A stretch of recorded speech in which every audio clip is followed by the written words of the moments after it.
and a kids menu. Francesco,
From Archbishop Rummel High School in Metairie, Crescent City Sports is proud to bring you the Louisiana High School Wrestling Catholic League District Championships. The finals coming up here shortly. And it's a pleasure to welcome each and every one of you to our webcast this afternoon. Ken Trahan, joined by a couple of outstanding, accomplished gentlemen in this sport. And I stress gentlemen, although some people might say otherwise about Craig Kettleson because he's such a rebel rouser and nobody likes him. I jest, of course. Craig Kettleson back with us. And, of course, Craig, always a pleasure. Great to have you with us. Hey, thanks, Ken. I'm great to be here. And, of course, we have another straggler that we just dragged along into this, kicking and screaming, but we managed to convince him here otherwise. Okay, so what? You won a couple of Division II state championships, right? Won a couple of Division II state championships. That is correct. Okay, so can I just say that pales in comparison to the other dude here? Oh, yeah, absolutely. Okay, all right, so I'll do that. So. Yeah, we could talk about our head-to-head record, which I don't want to talk about. You don't want either. to talk about that, so no. It's all good. I'm just doing this off the top of my head now. I want to say 9 state championships, or is it 10? Okay, 10. See that? I'm doing. I told him no notes. Craig and I had 1,000 notes and did everything for the duel the other night. But 10 state championships as a coach.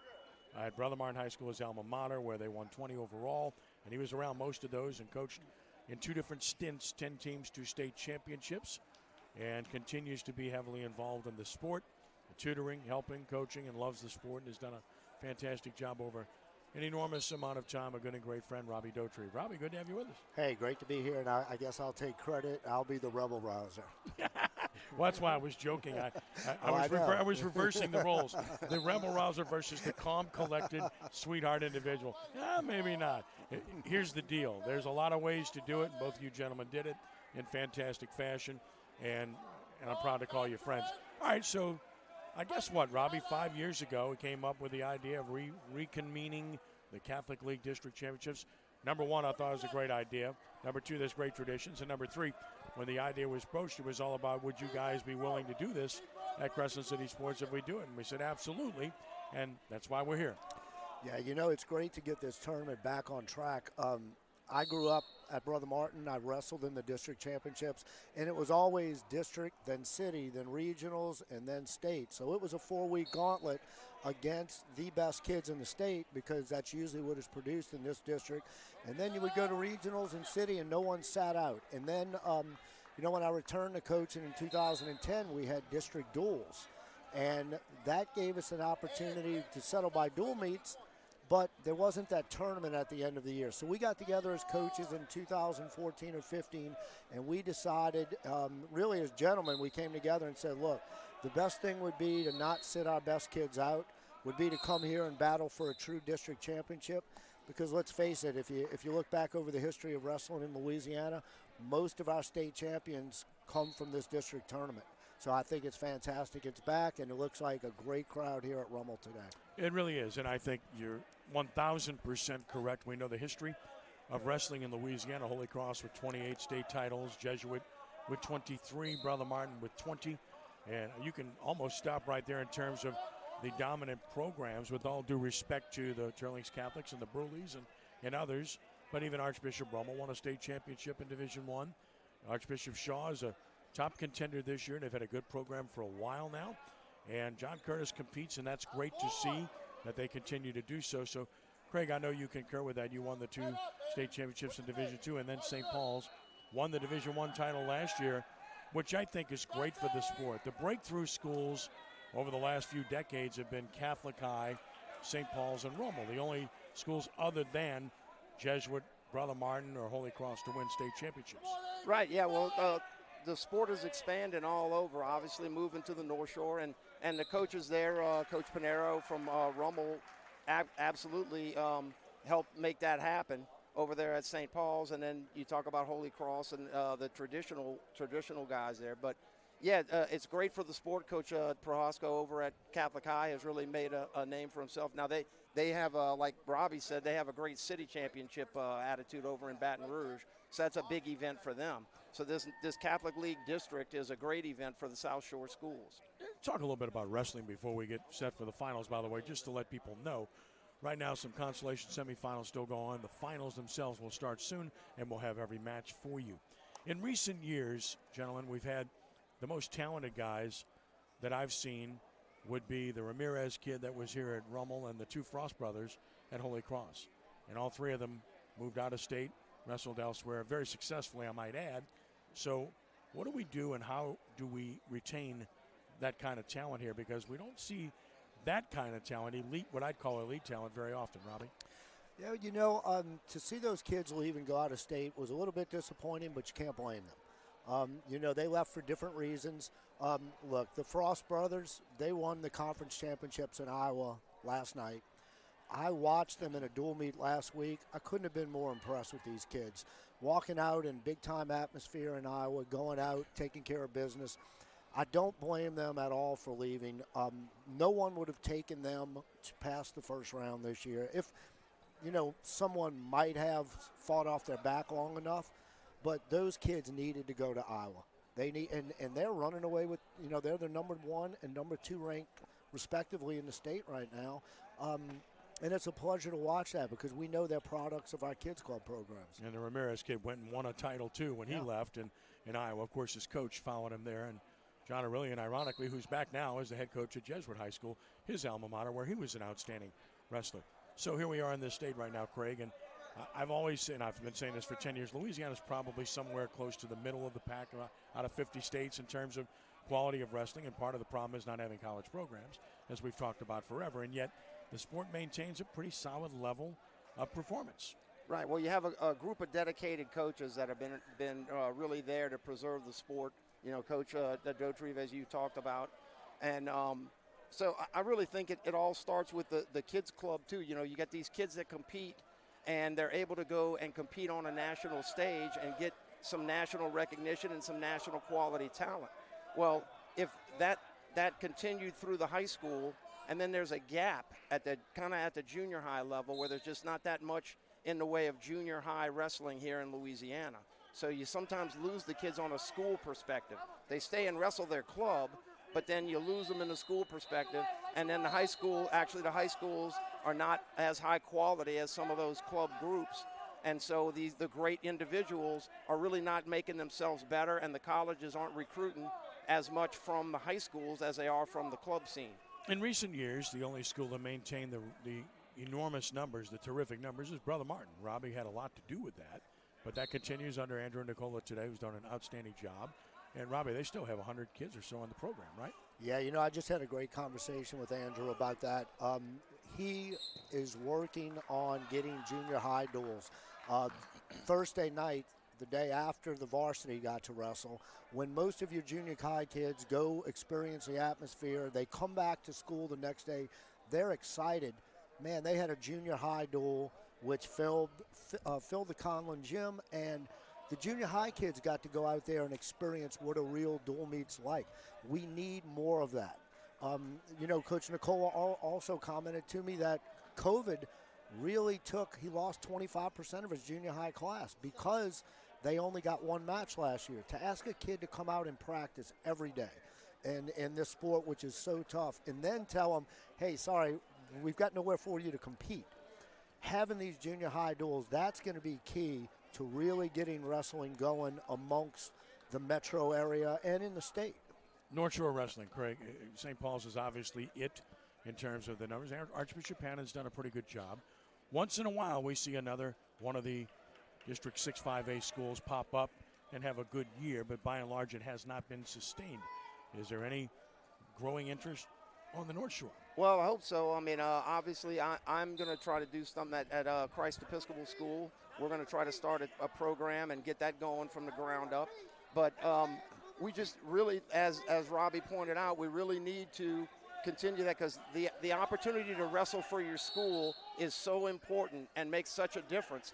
And again, for the individual, the high quality wrestling is important, and those kids that went, those spectacular kids that went off to Iowa and all that are nationally ranked, they probably should be there with the level of competition. But for most people, the opportunity to wrestle for your school is so important. We have to provide opportunities for them to do that.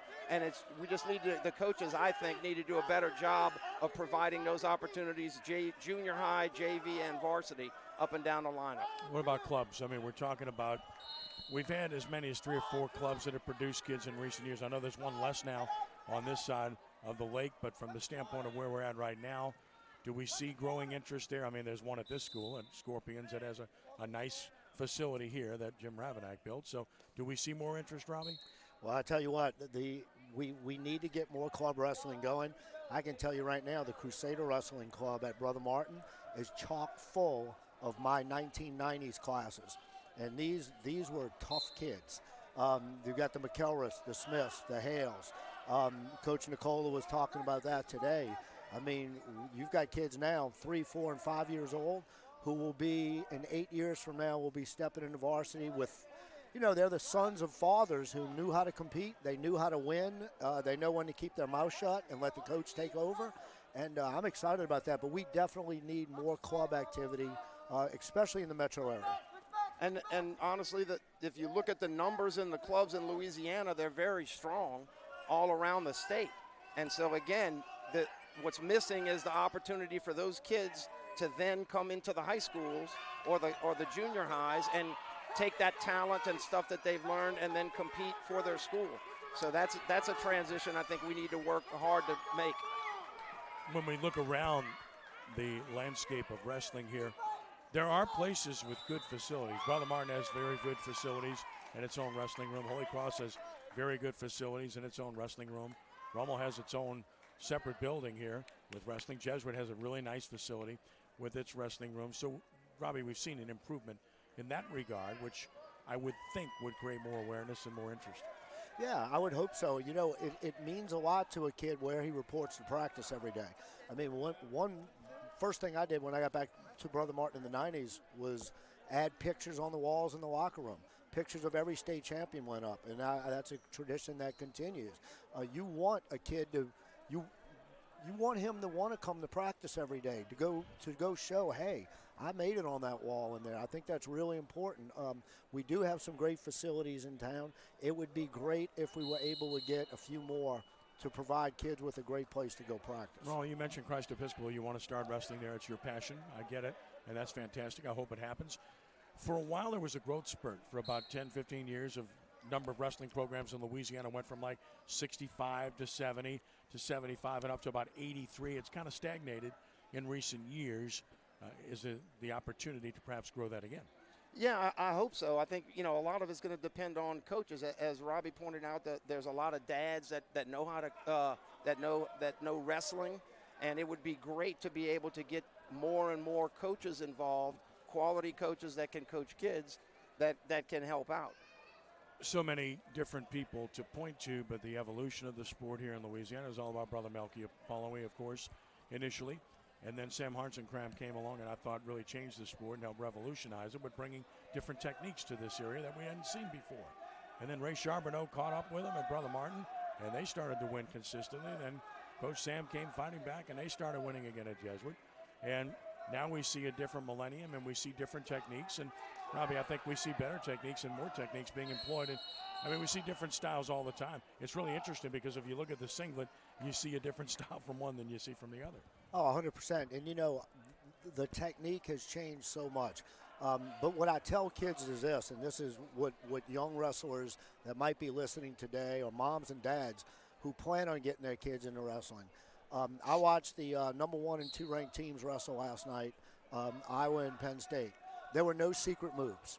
It was single legs, double legs, and I'm just going to be tougher than you. Yeah. There was nothing in there that we don't teach in our rooms every day. Yes, everybody adopts their style. And me as a coach, if I would have used my technique with my teams, I would have lasted about a year. Okay, I was not a technician, but I knew to bring in technicians. Coming back in 2010, I was able to bring in past alumni who had wrestled in college and who had been exposed to that technique. Not that it was different, but just the way you drill it and the way you practice it every day.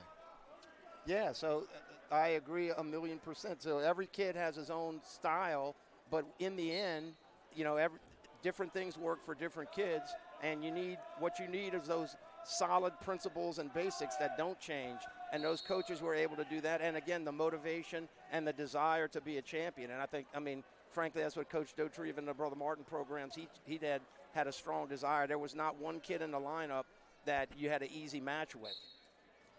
Oh, I have my favorites over the years in terms of individuals. I could point to a whole bunch of guys, but always gravitated toward the tough guy and the guy that just overcame and fought like crazy. The talented guys were obvious. We mentioned some of those names earlier, but I'll never forget that one year that there was Robbie had a kid that was just a terrific wrestler and a great kid, and unfortunately got matched up with a monster and the best guy in Louisiana and one of the best in the history of the state and nationally ranked kid, and that was Jared Roman. He had to go against Scott Gibbons, who was crazy good, and that was a shame because you're talking about two guys that were astronomically good, and one that was top 5 in the country, Gibbons, and the other kid who was so good. And well, I wish we'd see more of that with those kind of matchups. I know it was frustrating for Robbie at that time because of that young man and being so good, being in with the same guy, but I like that. I love seeing the best against the best. Mm-hmm. We got a few of those. We won't see it today, but at 220, we got Biomonte and Doherty. Those two kids are really tough and really good, and I think they'll end up 1 and 2 in the state in Baton Rouge in a couple of weeks. So you always look for those kind of matchups. Yeah, it's going to be a great state finals match. I was, if you listen to the finals of the Louisiana Classic, I was a bit upset that they called stalling with 20 seconds left in the match. No coach wants to see that. Even the winning coach didn't want to see that. Right. Those are kids that should have been allowed to wrestle that out. It should have ended on that. But, no, you're exactly right. And you know, getting back to the Gibbons-Roman match, you know, Jared went on to be an NCAA finalist. Yep. It was a heartbreaking loss in the NCAA finals. He was a Division III wrestler at Wartburg. Great kid. And, you know, Jared was one of those kids. He was such a good kid. He got it. You know, when I sent him out for the finals his junior year, I said, look, this program's rebuilding, and we need a state champion. We need somebody for these kids to look up to. Yeah. And he went out and got that title his junior year. His senior year, right away, right when we found out Gibbons was dropping down, hey, we were upset, and he was a little bit upset, but then you know what? We focused on the team championship. Yep. And I guarantee you, no one remembers where he finished that year, but he remembers that he led that team to a state championship. They won state. I think Rummel finished like second or third, and that kid Gibbons was crazy good. So one of the best we've ever seen. But again, that's where like you talk about high school wrestling and how it can improve. Coaches focus on a team championship rather than individual type stuff. And interestingly, I had a kid, Conor Campbell, who wrestled with he was a 2-time guy, and he was funny because he really, after he won his second championship, he felt like he hadn't done enough. You know, he came back to me after a couple of weeks. He wasn't ever going to even thinking about wrestling in college, and then he came back and ended up being a 2-time All-American over at Wartburg. So still got third place matches going on, so we'll have the finals coming up shortly. So let's talk about this year's state tournament in a couple of weeks. Division I, let's be honest, Brother Martin's going to win unless, you know, there's injuries or anything else. They're just better than everybody else. I think the obvious competition is for second, and whether it is St. Paul's coming back with a key injury, with a young man in the Stacy who's really good, they can put them over the top, or Jesuit, who's improved all year long, Holy Cross, who's gotten better during the season, Catholic, who's always solid under Tommy Prohaska, or even East Ascension. I mean, these are all good programs. How do you see it, Craig? No, I have to see it just like you're talking about. Again, Brother Martin would have to wrestle down, and any of those other teams would have to wrestle the matches of their life. There's just so many places where, like St. Paul's, for example, where they have young, kind of inexperienced guys in their lineup that it's going to be tough for them to consistently score points in every weight class. And, I mean, that's kind of what you have to do. You got to kind of score in every weight class to be a state champion. Wouldn't you agree? Yeah, you know, that's one thing that really frustrated me as a coach was the fact that you had to score in all 14 weight classes. Not that it's a bad thing, but that's a lot of pressure to put on a team throughout the course of a season. My senior year at Brother Martin, we won the state championship with, I think, 7 placers or 8 placers and 165 points. That is more on par if you look around the rest of the nation. Having to place 14 in the top 6, and I can say this, as a coach, it wears you out. Yeah. Knowing that if, hey, somebody goes down with an injury, guess what? All of a sudden I'm at a disadvantage because of the fact that we're so top-heavy with those 2 or 3 favorite teams. I would love to see, you know, this year would be a prime example of a year where you had a qualifier and Divisions 1 and 2 were combined. And you had a Turlings Catholic in the mix. And a Turlings Catholic could give Brother Martin a run for their money at a state tournament. But then you knock out some of the kids from Brother Martin who would be scoring 5th and 6th, you know, in Division I. You knock them back to not placing, and then you make the tournament a lot more competitive. And the team scores. I mean, to go into a state tournament and score 300 points, that's a lot. It is indeed, and so I think that we all see the Division I scenario unfolding in that fashion. First place likely decided. One of the things that Coach Aurelian told us at the dual meet earlier this week, Craig, was the fact that he feels like his team and his program is better suited for tournament play than it is for dual meets because of the points they can score. They've got a lot of 4 to 6 type guys on their roster, and therefore he thinks they're better suited for that, which is why he thinks they have a good chance to finish second. Yeah, I think so too. And they're improving. You know, they're on an upswing. There's a lot to be said for momentum going into the state meet. You know, and those guys are improving. You can see the improvement week after week. And again, you know, my old philosophy was, you know, the seeded guys, the studs had to do their job, and then you had to have somebody come and do something a little unexpected in order to pull off an upset over a team like Brother Martin. No doubt. We're continuing to watch the third-place matches as we speak. The finals forthcoming, which we'll have live for you, and look forward to that here on CrescentCitySports.com. All right, so Division II. We look at it. It's Sterling's Catholic. It's much like Division I. It's one team that looks to be better than everybody else, although Archbishop Shaw has arguably its best team ever. They're going to finish second, and I think a strong second, as Brandon Cerency's done a really good job of putting that program together. Robbie?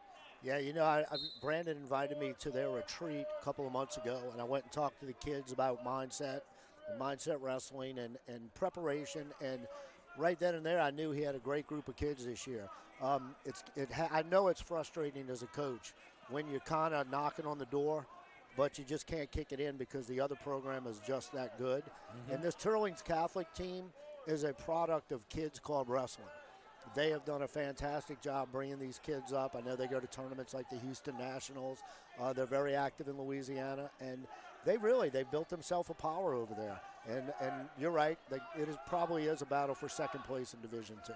I think Archbishop Shaw will finish second. I just think they're better than everybody else, and maybe the Rummel team has a good chance to finish third. They're not there depth-wise yet, but they're good enough in some spots, and them and North DeSoto probably battle in that particular region. Then there's Division III. Basile, Craig, looks like the team to beat again. Yeah. I mean, they look strong, and again, I think De La Salle's in there, and I think there's some other teams that may go. But again, you run into the depth. You just see at those smaller schools. I'm finding out by my first year as athletic director at a very small school that depth plays a major role in the success of these small teams.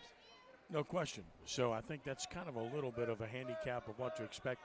In Baton Rouge, you'll be there gavel to gavel with coverage at CrescentCitySports.com, and we'll enjoy doing the PA for the finals as I have for, 30-plus years. I can't remember. I do miss the Pontchartrain Center, but Baton Rouge is a good locale. Now that parking, that's a little bit weird, but that's another story there for Baton Rouge, so kind of strange. Let's talk about that. I thought Bossier did an excellent job of hosting. The nicest people you'll ever meet. Really good facility. It was just about the fact that it's too far and there's not enough programs that wrestle up there. So it didn't make a great deal of sense to be there in the first place. But as I said from day one, including with Kelly Wells, who runs the Shreveport Bossier Sports Foundation, thank you, because they did a really good job with it. They did a fantastic job. It's just that 85% of the wrestling schools are along the I-10 corridor, Precisely. 4 hours south, and it made it so difficult. And again, for Brother Martin to win a state title with all these huge Brother Martin fans and not all of them that could travel and witness it was a little, it was just not something that was conducive, we thought, to the sport. Well, when Robbie returned, that was the year Archbishop Rummel won its first ever in Division I when they were really good. And they had to do it in Bossier, and and just talking to the people at Rummel, they felt like it cheated like 50 to 70% of the people we could have had there to see this. Their one great moment that they had, and they didn't get a chance to see it. Oh, yeah, look, wrestling is a sport where, let's face it, we have sparse crowds during the season. Right. It's a lot of parents, a lot of family. Right. Not a whole lot of students come out to the matches during the season. I thought the Brother Martin Jesuit match the other night was great. That was good. I remember first time we beat Coach Sam in the 90s, both of our football teams after the dual meet, pretty much squared off on the neutral ground in front of Jesuit in a friendly way. Yeah. And not having that atmosphere at the state tournament, I actually looked forward to going to the Pontchartrain Center and having certain parents of the schools we were up against come back and whisper things to me that I wouldn't repeat here, but just the competition that it brought out in us. I thought it was fantastic to see those student bodies show up for those finals. So that's what we missed in Bossier. Yeah, I will say this as a sidebar. I was at Conlin Gymnasium last night, and that was an incredible setting for a basketball game, a packed house with Brother Martin and Jesuit in basketball, and it was great. It was reminiscent of when I was young. And, of course, it was their annual St. Aloysius dedication night, so they wore the Aloysius jerseys, and they had some graduates of St. Aloysius sitting behind us, and there was virtually nowhere to sit. So Ryan Manali, my great friend who's the head football coach at Jesuit, had his little son Brody with him, and he whispered to me, anywhere to sit. I said, come sneak in behind me. I'm by the scores table. They won't mind. So I got him in there. But, I mean, that was a packed house, great atmosphere, and a 2-point game. And Jesuit had a shot to win at the buzzer on a 3-point attempt, which fell short. But that is a great atmosphere. Football this year. The semifinal game between Jesuit and Brother Martin at Tad Gormley, 19,000 people. I mean, you talk about fantastic. That was awesome to see that. It really was. And when you get those kind of matchups in any sport, I think it matters. And the duel we had earlier this week here at CrescentCitySports.com, we had that kind of excitement. And look, the biggest thing for wrestling is you don't have to understand it. Just come and see and feel what it's like and experience the excitement of a one-point match in the third period and how it could turn at any moment and how the people react to it. Look, I had to learn about it, and it's just an enormous amount of fun. Well, I got to tell you, I'm a huge fan of the dual meets, being an athletic director and seeing tons of team sports. And as Robbie pointed out, those superstar individuals need to go find that nationally ranked competition. Well, dual meets are a way that you can bring your school in, you can bring the fans in, people who don't know wrestling individually, but they know winning, they know district titles. We went on the North Shore. We've now gone to a district champion by whoever wins the most dual meets on the North Shore. Because you did have a district meet, too, previously, right? Yeah, in the past, we've done it several different ways, and I think they've settled on the dual meet format. So, to me, the more the high schools can work toward dual meets, and a lot of states have dual meet state tournaments, which are exciting and all of that, and it lends to a lot of coaching. Coaches get to do a little more because you have, you can put kids in and out of the lineup and adjust your lineup. So it gives coaches a lot more freedom to work. More kids get involved. So anyway, I'm a huge fan of the dual meet as kind of a way to increase everything good about wrestling for Louisiana. This is a great time for high school athletics because this time of the year, every year, intersects a whole bunch of sports. As we speak, we're on the Archbishop Rummel campus. Soccer match just started right across the street of their soccer and football field against Destrehan. I talked about the basketball last night at Brother Martin. You have these major sports intersecting at the same time, so it's a great time for high school sports this time of the year. Oh, yeah, winter, yeah. Of course, it's not the greatest time for athletic directors because they're always, real busy with all basketball, soccer, wrestling, powerlifting starting, indoor track. So yeah, it's a great time for anything high school athletic related. One of the things, Robbie, that I really wished and still hope for, and we have great relationships with the LHSAA people, is that they would separate the wrestling, make it one and its own weekend for championship, not share it with track and field, not share it with soccer or whatever the case may be. I think it lessens the importance of it and maybe the attention or even the attendance it would get. Yeah, it does. I know in years past, I'd get up at a pep rally at Brother Martin and encourage the kids to go to the soccer game instead of coming to the semifinals, but then to come on out for the finals. So, we're vying for a lot of attention. The kids, you want to be able to get them as many people in as possible. But getting back to the dual meet, it's so exciting when you get a top-notch dual meet, as far as, and not just for the team, but for the coaches.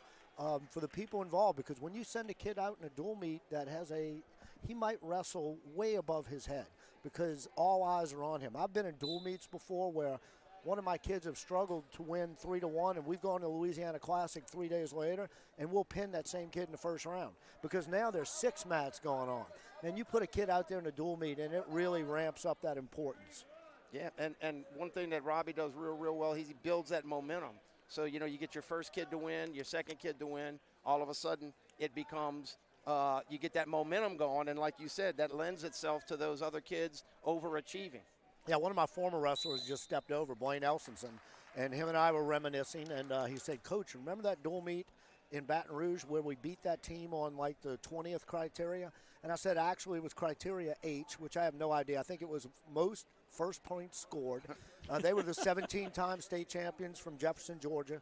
They had beaten us the year before, and we literally waited 20 minutes after the dual meet for them to sort out who the winner was going to be. I think we tied 32-32.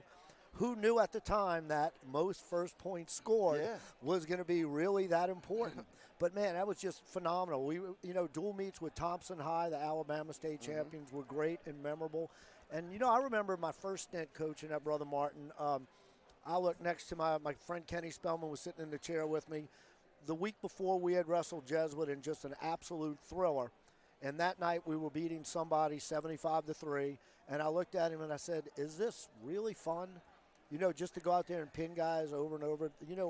The more, and I know Coach Nicola is concentrating on this, the more dual meets we have, that's going to really promote the interest locally in these teams. Right. And the coaches, the coaches do a good job in general.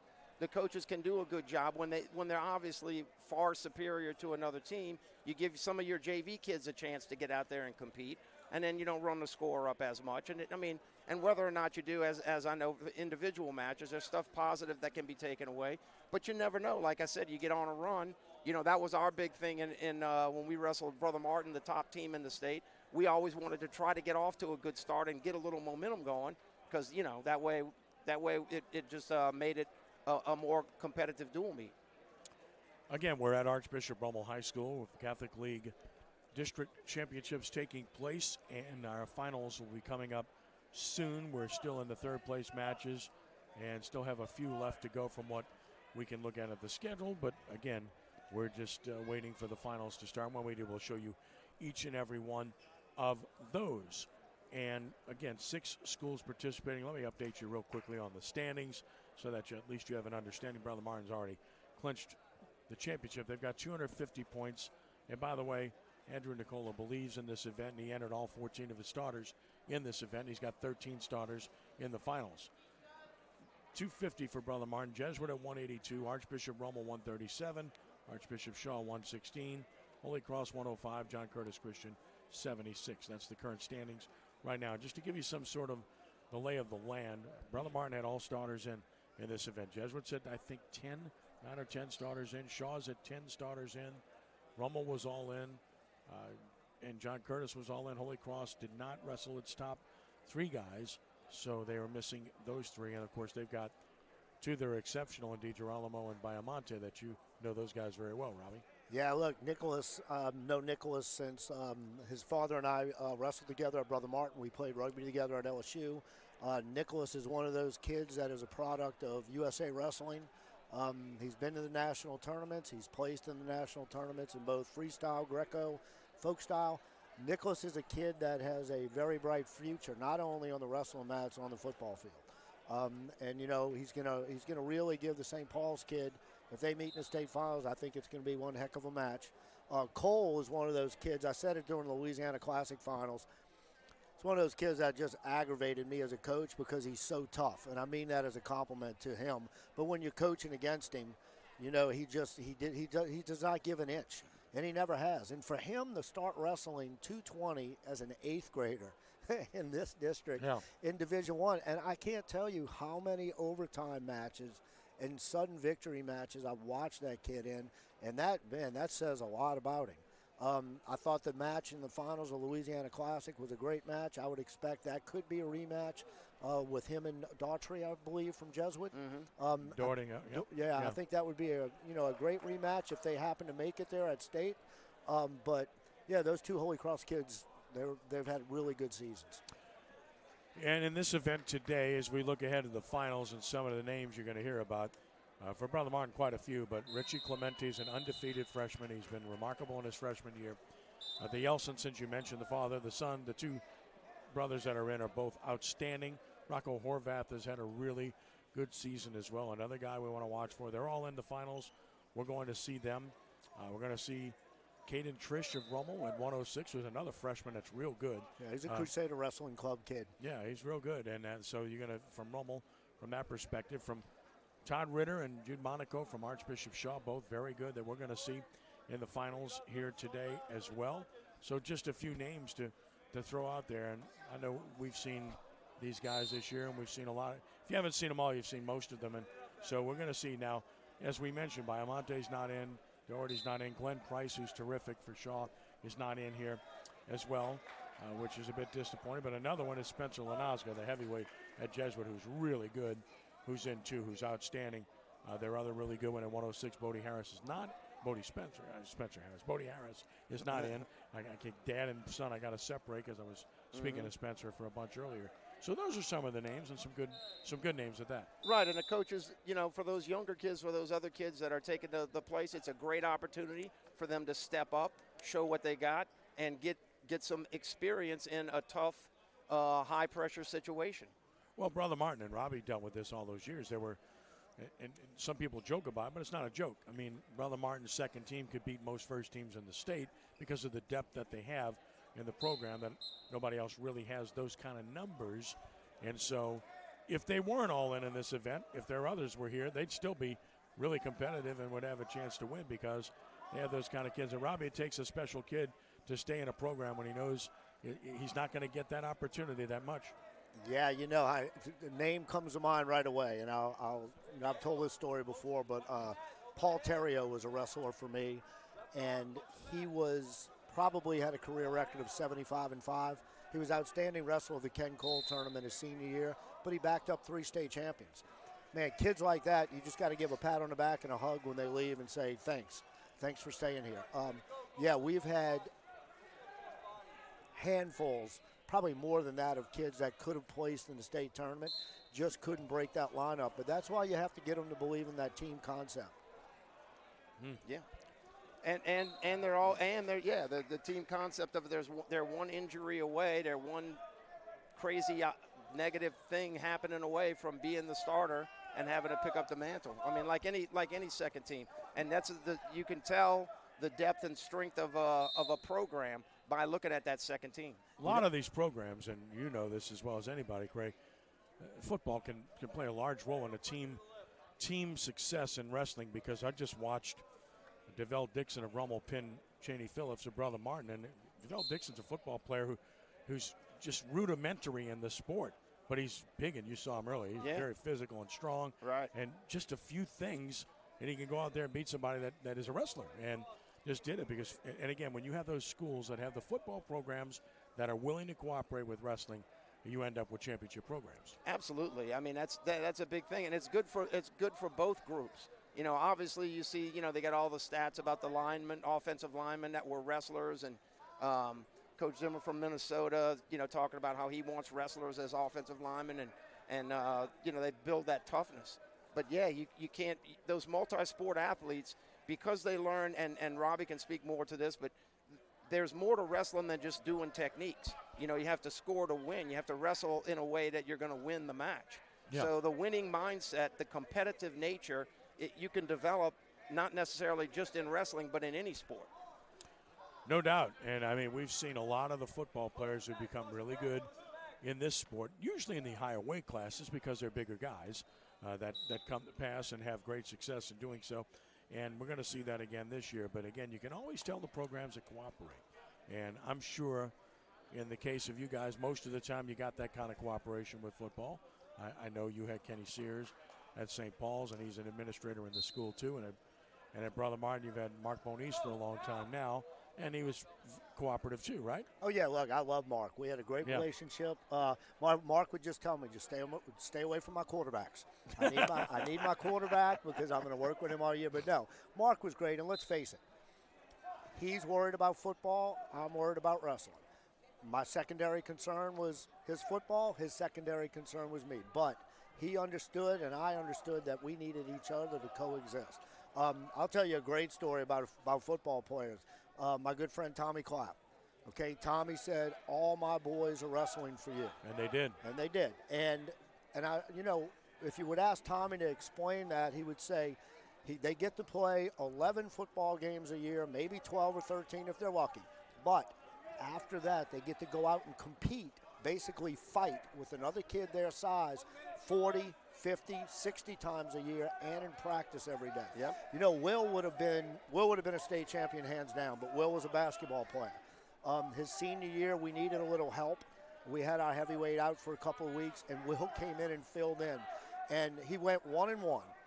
And Will walked off after winning a match against a kid at De La Salle who went on to be a state champion in wrestling and a college football player also. And Will said, "Coach, I wish I would have done this all 4 years." You know, it's just one of those things. It's that one-on-one combat that really benefits those guys. Yep, and the strength and balance and all that too. So we had the two Boyce brothers, a similar story. The two Boyce brothers came to St. Paul's, obviously, as football kids. And the dad, who was a state champion, Mike, who was a state champion from Baton Rouge High, actually thought my dad, Dale, was the head coach. Yeah. So he was bringing them over to have Dale, and then they were a little bit surprised I was there, but they stayed with it, and both of them became state champions and great college-level football players. I'm a huge fan of the multi-sport concept of high school athletics. That's what high school experience is all about, getting the most out of the experience. And if you have a young man that participates in more than one sport, or a young woman for that matter as well, then I'm a huge fan of that. I know there are a few that coaches that don't encourage that and don't like it a whole lot, and I don't agree with that at all. I definitely am a big fan of the multi-sport athlete that can compete. There are some sports that the seasons don't interlap, so it's really quite a bit easier. Football and wrestling do, and you got to wait for the football kids. Football and basketball do, but for instance, football and baseball don't. So Right. those tend to cooperate pretty well, and you have the multi-sport guys in those particular sports. But I do appreciate the coaches that really do understand wrestling, and it's free. And I'll get to that because I asked Robbie when he walked in, "Did you talk to Jay Roth earlier?" Well, we all have enormous respect for Coach Roth. He's one of the greatest coaches in the history of Louisiana prep football. 24 years, 80% wins, multiple state championships, and a low-key guy who just went about his job and wasn't an egotist at all. Now he's doing a great job as athletic director at Rummel. But what he talked about is the fact that, when I was a football coach, I didn't understand these other sports. I was so locked in on what I was doing. I never understood the commitment, for instance, to wrestling. When the wrestling coach would come to me and say, no matter who the coach was here, and while he's been here, he's had quite a few wrestling coaches. Most recently, of course, Coach Cusacks twice, and Coach Aurelian, Coach Hess, whoever it was, and they come to me and I would say, okay, but it was kind of grudging, but it was like, okay. Well, now that I'm athletic director, it's like, absolutely, I want you to participate in wrestling. Man, come on, DeVell Dixon, who just had a pin over here. Come on, we need you to wrestle here. You understand the bigger picture because you see what these other kids go through and these families go through.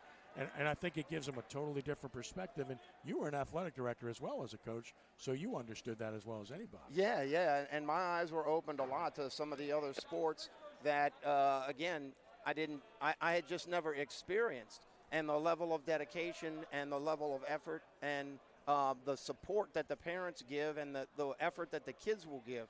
And a lot of it, when it comes down to it, is what is the best interest of the kid? We're in the end, we're trying to grow the best kids that we can grow and send them off as quality young men and ladies. So now that I'm a co-ed school, I got to. Of course, you got it. But those sports, the big thing is you find out what the kids are passionate about and what they're willing to sacrifice for. Yeah.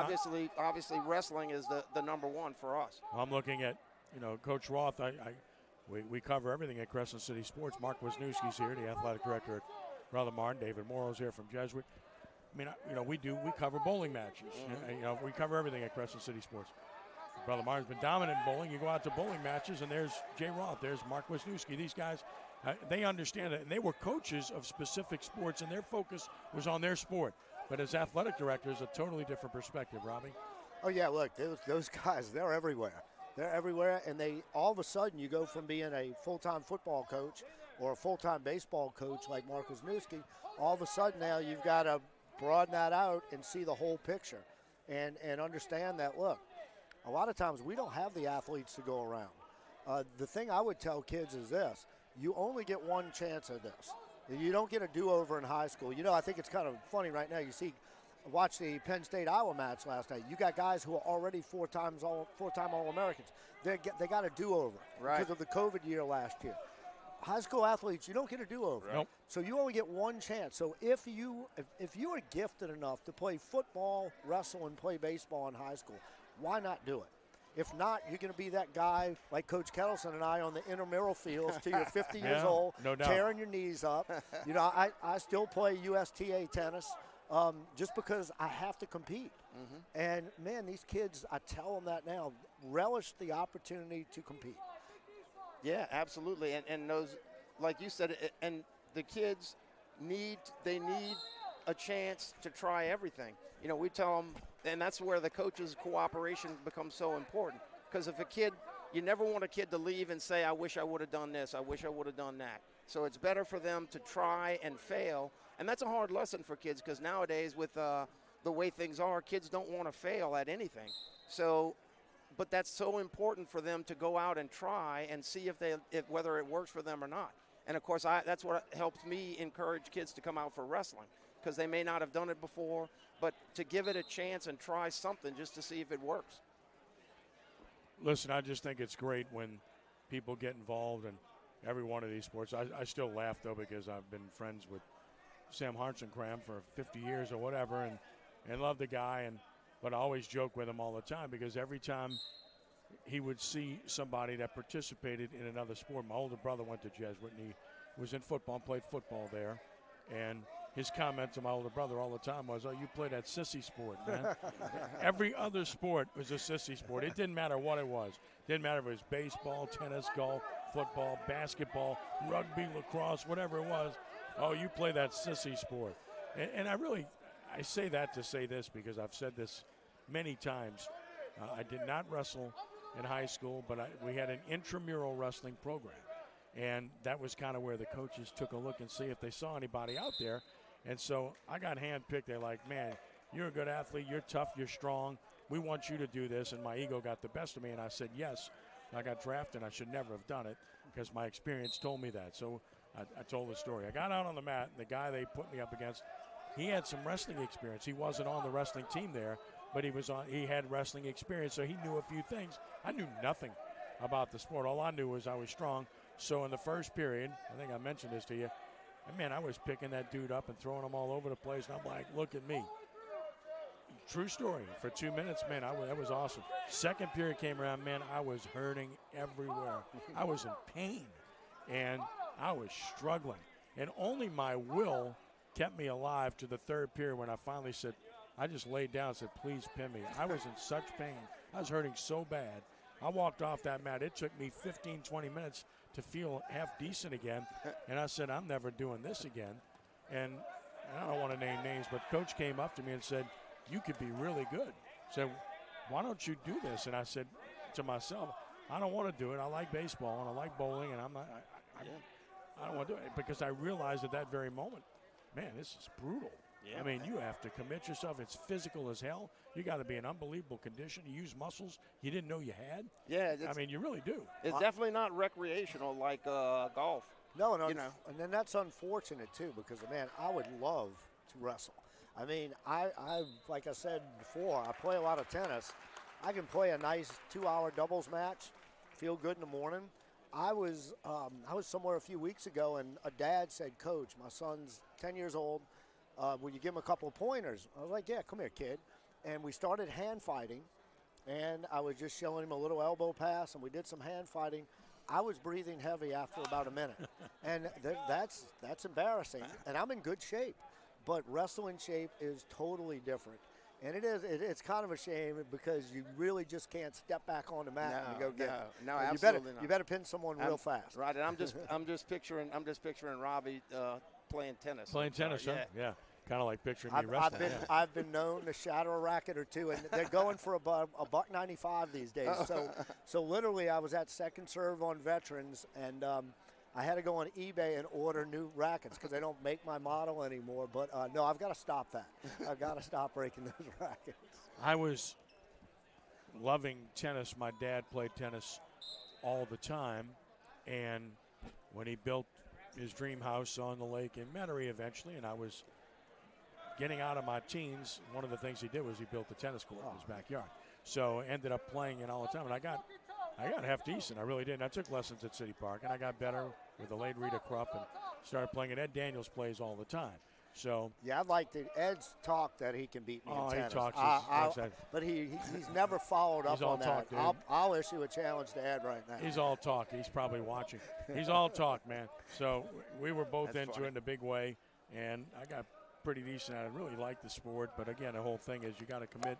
You want to be good at anything, you got to commit to it and stay with it because it's not easy to do. It's Christ Episcopal's basketball coach, Coach John Priola. Great game. Yeah. He's a fantastic guy. Used to be principal at Pearl River. So apparently he's a real good tennis player too. Okay. So I mean, and not to insult him, but looking at him, you know, he's our age and my age, and he kind of limps around and hangs his shoulder, and he's like the opposite of challenging people. He's, I'm not that good, you know, whatever. And then he comes out and just beats the tar out of people. He's really, really good. So I talked to all the other people that are playing, and they kind of they're like, yeah, he sandbags, and then he comes back and he wins. So apparently, adult tennis is like a big deal.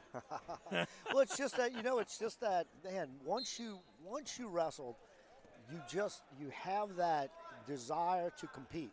You know, when you go out there one-on-one and fight it out, battle it out against an opponent, it just doesn't go away, and it's hard. And that's what, over the years, I think this is a great story for young kids, because there might be some young kids out there who are teetering.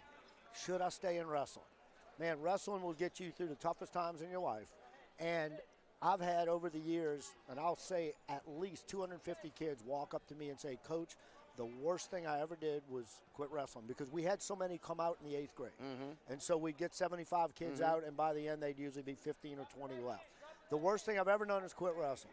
I've never had a kid walk up to me and say, Coach, man, the best move I ever made was quitting that team. Yeah. That just doesn't happen. No. So I'm going to encourage kids right now, man, stay with those sports. Even if it's not wrestling, stay with your sport.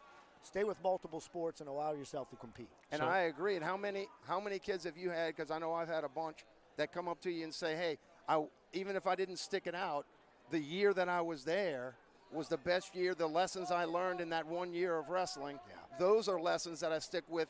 Those stick with me the rest of my life, and those are the ones that have formed me. So, thanks, Coach, for those kind of things. I know you've had as many have said they shouldn't have quit have said that to you, huh?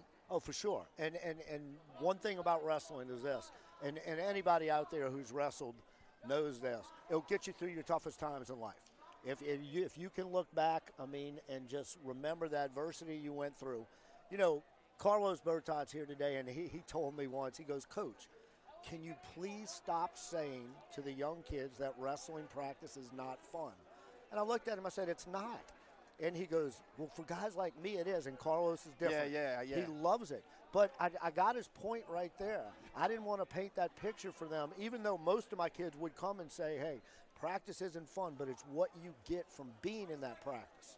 When you go to college and you're majoring in electrical engineering, and all of a sudden you've got an all-nighter to pull, and you say to yourself, wait, what did I do in that wrestling room? Or what did I do in any practice field? That helps me get through it. And that's why I think athletics are fantastic. Absolutely. With Mr. Daniels and I we unfortunately, or say fortunately, I don't know, it depends on your outlook, people still come to us after all these years because when we were here at Rummel, we went to school together here, we both were on the bowling team. And we finished second. 2 straight years we finished second when they had 30-some-odd teams. We were really good and should have won both years to finish second. But the point I'm making is that all these years later, people still come up to us, and they found that picture of the bowling team. Oh, wow. Oh, my goodness. That is hilarious. And there's one in particular that's like, can you please burn it? A plaid shirt and plaid pants, okay? Oh, wow. Yeah, that was me. So Wow. what a deal. And, of course, it was hilarious when they inducted us into the Athletic Hall of Fame here back in 2013, I think it was. And, of course, those suckers, they pull the stinking picture out. They pull the picture out. That's slap great. it up on the screen when they're doing this thing. Like, oh, you got to be kidding me, man. That's great. I thought this was all about the media exploits. You kidding me? So, yeah, the statute of limitations never runs out on whatever you did 50 years ago or 40 years ago. Tell me about it. Hey, But can I say that can I thank you and Ed for the work you do with the bowling team and for the wrestling people, because, seriously, the recognition that these guys get. They work just as hard as football and basketball. As you know, they're just as dedicated. We would say even more so. Yeah. But the fact that you give them the recognition that you give them, and the fact that they have that opportunity to be recognized, means so much to these kids. So I just want to say thank you to Crescent City Sports and to you and to Ed for your work with all of those, what some people would consider minor sports. Well, it's our pleasure. We cover everything, and Robbie knows. We started doing wrestling matches like 9-10 years ago in Crescent City Sports, when we were Sports NOLA and then became Crescent City Sports. We championed the sports, and I've been working the state tournament for 30-some-odd years, and I fell in love with it. When my dad would take me to wrestling matches in the late 1960s, and I thought those dudes at Holy Cross were like monsters. I thought they were all 500 pounds, and they were so scary and physical. And then my dad was a Jesuit guy, so I started seeing all Coach Sam's teams, and I can name all the names. Man, these guys were transcendent figures in my mind, from the Gaffneys to the Shooties to the Bros and all these guys. Yeah. And I never forgot them. And I fell in love with the sport, even though I chose not to do it. And I just kept following it closely. And then when I got into this industry, that's one of the first things I said. I want to cover wrestling. I want to talk about it. And started talking about it on the air and started writing about it and everything else. And it's been wonderful. And all the wrestling families from over the years that come up to me years later and thank me and say, man, really appreciate the fact that you've done this and that you cared about our sport. And my answer is always the same. It's my pleasure. But I care about soccer. I care about bowling. I care about tennis. I care about golf. The high school sports is fantastic. And these kids are awesome. The families, the commitment they make, it's tremendous. And again, it's the last pure bastion of pure sports. No disrespect to the college game, but it's big money and big business, and the pro game's a totally different animal. So we thoroughly enjoy it. That's why we champion high school sports and every sport here on CrescentCitySports.com. Well, you're a great ambassador, kind of like Coach Daughtry is a great ambassador. By the way, I just want to thank you. When I found out that Robbie was available, I had my agent contact you. Okay. And we renegotiated the contract so that we created some salary cap room to make him available for today. No kidding, man. I just want to say thanks. Well I just want to say thanks for allowing that to happen. Are you kidding me? He pitched a high price. It was very hard to meet. But I know. Believe me, I saw the contract adjustment I had to make to get him over here. I thought you may have, but Robbie should know also that Robbie knows I'm his friend and always have been and always will be. But it's when I immediately thought about the idea when he texted me, and I said, boy, it'd be great. So what did I do? I talked to you about it. I talked to some of the other people about it, and everybody said, man, if you want him, get him, he'd be great. So I did, and that's what we did. And that's, I think, a testament to his reputation in the sport and frankly, what other coaches think about him. Talked to Coach Cusack. They're hosting this event. He said, man, by all means, get him. It'd be great to have. Yeah. And then talk to Coach Aurelian at the dual meet the other night. By all means, get him. It'd be great to have. Talk to Coach Nicola. By all means, get him. It'd be great to have. So it's nice to know that people think nicely about you, isn't it? No, it sure does. As my friend Dan Irwin said, they like you a lot more when you leave. Yeah, that's right. Because you're not whipping. Yeah, that's right. That is correct. But, no, look, wrestling, I've been lucky since leaving. I have a great job with United Rentals. I manage their North Shore branches. But the opportunity that I've had with Mindset Sports, don't ask me how, but I've become a very requested golf mindset coach in the country. If my golfers saw me play, they would probably question that. But I stay close to wrestling through Mindset Sports. It's a fantastic program. Yeah. And I've had baseball players, basketball players, but man, I think that's why my teams at Brother Martin was so successful. I was smart enough to hire technicians, but I've always gotten the mental approach. Yeah. And I understand it, and hopefully we'll get to talk about some of that during the finals matches today of what's some of these guys, I'm watching them warm up right now. I'm looking for guys who have set routines. The 106-pounder from Brother Martin, he's going to be in our first finals match. I'm watching him walk up and down. He's got his headphones on. Yeah. What I would encourage athletes to do is come up with a set routine before you start your competition. So if you're a cross-country kid, if you need an hour, write out a 1-hour routine. If you're a basketball player, how many basketball players do you see going through the layup line and they're looking at the crowd, they're looking at the other team, might be the star on the other team, slam dunking, doing warm-ups, and all of a sudden their mind is out of their game, and it's in the other kid. Yeah. And, so that's what I'm looking for here. I'm watching Richie Clementi, 113-pounder. He's pacing up and down. Jacob Elsonson, he's doing he's got his music going. We tell kids to add a fun element also to their warm-up. By doing this, routines quiet the mind. Yeah. So instead of going out on that mat thinking, okay, I'm in the finals of the district championship, I wonder what mom and dad are thinking. I'm not going to let my coach down here. What is my opponent thinking? Man, this kid's good. This Clementi kid hadn't lost yet. No, you just go out and wrestle just like another match. Or you just go out and compete in whatever sport you're picking just like it's a practice match. So they're no longer big matches or small matches. They're all the same. When you can replicate that, you're going to be much more successful when you compete. Oh, yeah. We're watching third-place matches right now, the one that you're watching right now, so that people know exactly what's happening. These are third-place matches. This is Neil Bourne of Archbishop Rummel, a junior. Patrick Matthews of Jesuit, a sophomore, born up 4-2 in the second.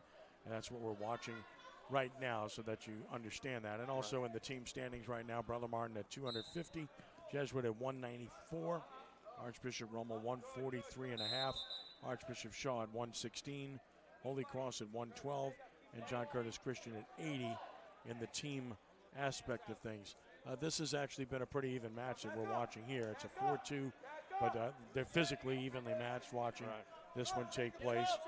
And to put it in perspective, the Rummel young man born has got 20 wins on the year, so he's been a solid competitor for Coach Cusacks, and Patrick Matthews 16 wins on the year for Jesuit. So, and again, this is what matters when you get to tournaments, especially the state tournament, the third place match, the fifth place match, the consolations across the board. That's where you win the championship. You got to get those points every step of the way. So some of these kids, and I've seen it forever, they get to this kind of match, they're let down because they expected to be in the championship and they don't wrestle well and they lose. Then others are in this and they fight their butts off and do a great job. So these two kids are wrestling hard. Yeah, they're pretty evenly matched. Yeah, so, talking about the mindset, wrestling is one of those sports where you can really tell what the kid is thinking and you can kind of get a read on the kid while the match is going on. Some of the other sports you can't really tell what's going on in their head. But with wrestling, if you watch, especially experienced people, coaches know when a kid is really putting forth an effort, when he's trying to survive, who's got the momentum, that sort of thing. So another thing I love about wrestling is it really is, I tell kids all the time, wrestling's the truth. You can't hide on the wrestling mat. If you didn't practice, if you didn't train, if you're out of shape, it shows up on that mat. Yeah, you can't cheat the sport. I'm watching the coaches right now, and they're equally into these matches as much as the wrestlers are. Why don't we focus on the mat right now? So we'll talk about the matches we're seeing as we get ready for the finals. These are third place matches. This is a 5-2 match with a minute left in the third. The Archbishop Rummel wrestler Neil Bourne over the Jesuit wrestler Patrick Matthews. So right now the job of Matthews is, wouldn't you think about cutting him here just to get up and wrestle? You got less than a minute left. Well, I would think about cutting him, but I can tell you this. Neil keeps hitting that sit out and stopping. He's going to get cradled and put on his back. He definitely needs to hit moves. He needs to put moves together. Yeah, and down three, I might just you might have to get that near fall. Yeah, I just think he's got to get up at this point. Well, Bourne's on bottom and he's got a 3-point lead. Yeah, that's what I was saying. So I think you got to try to get a near fall because you'd have to let him up, take him down. There's a point. There it is right there. Two, and then there's a near fall. Exactly what you said. So that's going to change the now match. We're tied. And now we're tied. So now if you don't have enough time to let him up and take him down. Just run him out. He gave him three. No, he gave him three. He gave him three. He's going to win the match now. Except if he locks hands like a crazy guy. He's going to win the match unless again an escape. 3 seconds, 2 seconds, 1 second. What a win for Patrick Matthews. That's why Craig Carrollson is a genius. Way to go, Coach. Thank you. That was great, though. Yeah. But you could see it. Here's a lot of wrestlers don't take this into account. The bottom position needs to be an offensive position. Look at how exhausted they are. Those kids laid it all out there. Yeah. He wrestled defensive on the bottom instead of coming up. Right. That sit out he hit with 30 seconds, 40 seconds left, he should have been cradled right there, but the Jesuit kid missed the cradle. But if a kid takes that bottom position as the opportunity to score, then he's going to do a lot better. And once you go into defense mode, stuff like that happens. Right. That was a great example. That was. But you can say that about any position against a quality opponent. If you pause and you go on defense for any amount of time, a quality wrestler is going to make you pay for it. And I'm glad we chose to focus starting with that match. That turned out to be a really good one. That was a good last-second win, as it turned out. That was pretty good. And much credit to Matthews. It looked like his chances to win were slim and none there because he was down 3 with like 30 seconds left, and he won the match. Yeah, that's one of the positives of wrestling is there's always a chance. And again, like I had said at the dual meet, you know, even if you don't win this individual match, the technique or doing something, scoring a point at the end or getting a near fall or doing something to give you a positive run leading into the next match, you know? Well, you know, I was having this conversation with Coach Nicola. The finals of Louisiana Classic, Jacob Elsonson's match against Ernie Powell. You know, it was 9-1 at the Colada. This time it was 6-3, 6-2. And not only did Jacob get a last-second score, but he hit him with a nice crossface, saying, hey, guess what, bud? I'm going to see you in a couple of weeks at the state tournament. That's so important to finish these matches on a strong note. Yeah. Well, this match here, this is a case study in trying to get somebody to participate in the sport. The Rummel wrestler's only 1-1 on the year. He hasn't. Again, they got him out to try to contribute to their team at 220 as Jack Seither. Brandon Dang of John Curtis, much more experienced at 15-4. This is the third-place match at 220. Keep in mind that Doherty and Biamonte weren't in at 220 in this event, so they take nothing away from these young men, but the two best in the class, not just in this district but in the state, weren't in at this weight class. I'll tell you what, I like to position the Rummel kid. If he's only 1-1 and he's new to the sport, he is new. He's staying in great position. He had a nice underhook there, and this is so important. He looks over at his coach in between. Yeah, you know, he looks over at his coach. Look, he's staring at Rod right now, and Rod's just directing him a little bit. And you know what's good about it? He's a senior. He's got him to come out and try to contribute. Help the team. Trying to help the team and trying to get the most out of your experience at the school. And that's really what it's all about. That's the inexperience right there. Right. You know, that's the most natural thing when you grow up on the front lawn in front of your house. You grab your neighbor, you start rolling around. No one tells you can't lock hands there. So it's natural. What I do like about it is this. He locked hands and he did not unlock. So that's the best thing. He didn't give up 1 plus the 1. Right. Yeah, so the 1-0 lead here for Brandon Dang in the second period from John Curtis Christian as a result. And he'll be on bottom and has a chance to get another point here in the very near future. You know, these bigs, they get that weight on top of you. It's tough to get up when you're in that bottom position. Right. But he got up pretty quickly. It's best he goes to his feet, and there you go. He got himself. But so, he had a move. He knew that he needs bulldog type move. He needs to scoop the head here. But does he know how to finish, right? Well, we'll see. This is where you can coach him through it. He's going to get a fall if he can walk his hips toward the head. Right there. There it is. Boom. So that's Jake Seither. Well, and he's 2-1 on the year. It's a young man to watch that might be able to get him some points in a state tournament. You got to like that. So exactly what we're talking about with getting kids involved in the sport and getting some young men to do things. And another good thing about another thing that I love about wrestling is there's always a chance. You know, we had said Wednesday that you can't just put in the JV after you get ahead by 30. You know, you got to keep wrestling. All right, so that was the last third-place match. We're ready for the finals, gentlemen. So we'll have the 14 finals matches ready to roll here to get started momentarily, and we're sure looking forward to bringing that to you. And again, I'm Ken Trahan, joined by Robbie Dotrieve and by Craig Kettleson. And we thank our guys for doing a great job as all. Matt Merritt, our producer. VK Jones on camera here this evening as well. Going to get the lights turned off and get the spotlight on and make it that dramatic atmosphere that we're used to seeing. And Robbie's talking about watching the two top teams the other day. Every time I see a college wrestling match on, I turn it on. I was watching Missouri and Oklahoma the other day as well. It's pretty good stuff. Oh, man, look. And I learned more about it, too. Yeah, look, I had the opportunity to go down to Niceville, Florida, first week of December and watch Penn State, Iowa, North Carolina State. Yeah. Great matches. And once again, no secret moves. Just hard-nosed kids pulling the trigger. Yeah. Right, and that's so hard to learn, especially with those young kids coming out. Yep. All right, there go the lights being dimmed, and we're ready to roll with our first finals match. This is at 106 pounds. We'll go in order in weight class, 14 weight classes, if you're not familiar with high school wrestling. And at 106, we got Trey Traynor of Brother Martin, who's just a freshman, and he's 25 and 14 with a great future, and a really good freshman at Archbishop Rummel. And Caden Trish, whose grandfather we learned earlier was the legendary Phil Trish here at Rummel, was an all-state, all-everything center, and then when played at LSU was really good in football. So a generational thing here for Rummel. But these are two freshmen, Robbie, with a great future. Yeah, I was impressed in the Jesuit dual meet the other night. Brody Harris, obviously the more experienced and right now the better wrestler, and he came out with a plan to get a major decision.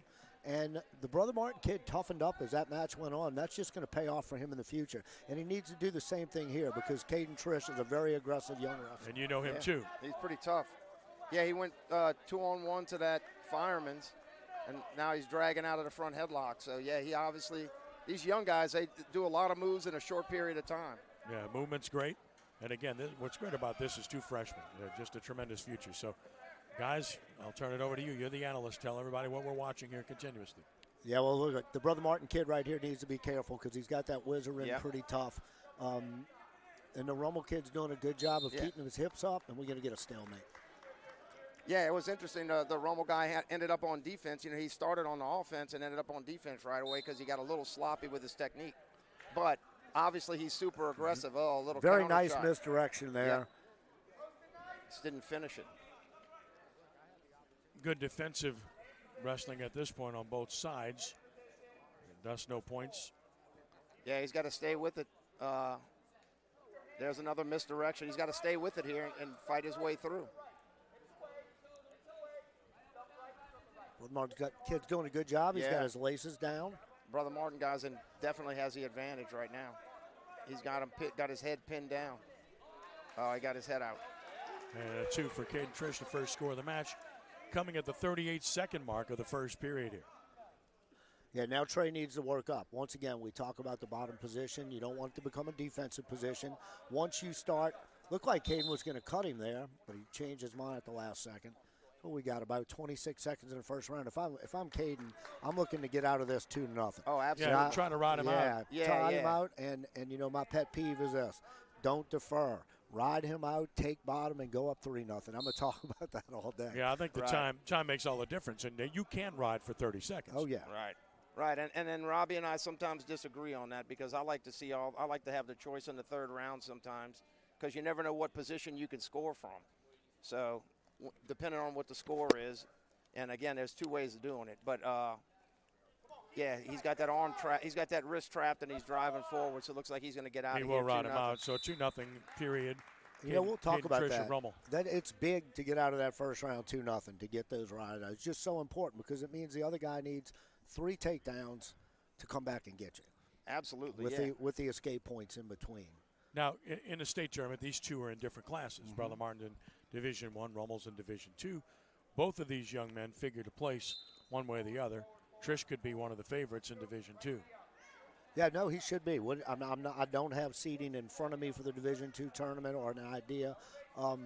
Craig, are you aware of him? No, I'm not sure. He's got to be a top 4. Yeah, he's definitely one of the top contenders. And I would say the Brother Martin kid's probably a 5 through 8. Right, I would think so. 5 through 8 seed, which will give him an opportunity to get on the podium because this kid is definitely improving. Right, but again, there's another great thing for the sport that you have freshmen able to compete on a varsity level, so they get that experience. You know, because of the weight classes, those young kids get a chance to get out there and compete.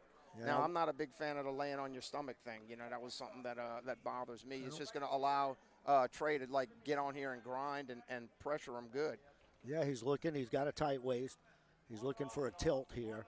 He needs to get a little more weight on the hips, and he's doing a good job. As you can see, he's using his head to push Caden's head down, too. Right. Doing a good job. Caden gets up to his base and gets knocked right back down. Yeah, he's got to stay on his base, in my opinion. One thing we let our wrestlers know is in order to hit a move, you need to create space. So when you're on top, if you're able to limit the space, you limit your opponent's opportunity to create. Right. He needs to, Yeah, and a good job there, not reaching up and potentially locking hands. He gave the one. That's right. And you hate to say anything good about a referee, but he hit Caden Trish with a stalling call, and next thing you know, he got an escape. Yeah. He's up and out. Right, and he tries to get in the legs. So good job here by sitting down.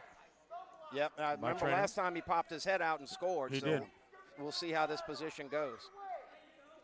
3-0 lead, 25 seconds to go in the second. Trish over Trainer, and that'll get him back to the center of the mat. In our most recent power rankings at 106, tops in the state was Landon Rowe of Southside, with Tyson Roach of Sam Houston second and Bodie Harris of Jesuit third. Yeah, I'll say something about Landon sixth. Rowe. Yeah, sixth. Yeah. Trish is sixth. Landon Rowe, that kid does not stop wrestling. He pulled out a state championship last year with a comeback over the Brother Martin kid. And in the Louisiana Classic final, he was dead to rights, came back, pulled the match out, and then last week completely dominated his opponent in a rematch just a week later. So that kid's going to be a strong favorite to win the Division I championship. 3-0 Caden Trish after 2 over Trey Trainer. Trainer will be on bottom, and he's got to get up rather quickly here so he can wrestle and try to get that takedown. Yeah, but he's 2 scores out. But I mean, an escape because he deferred, I believe. Yeah.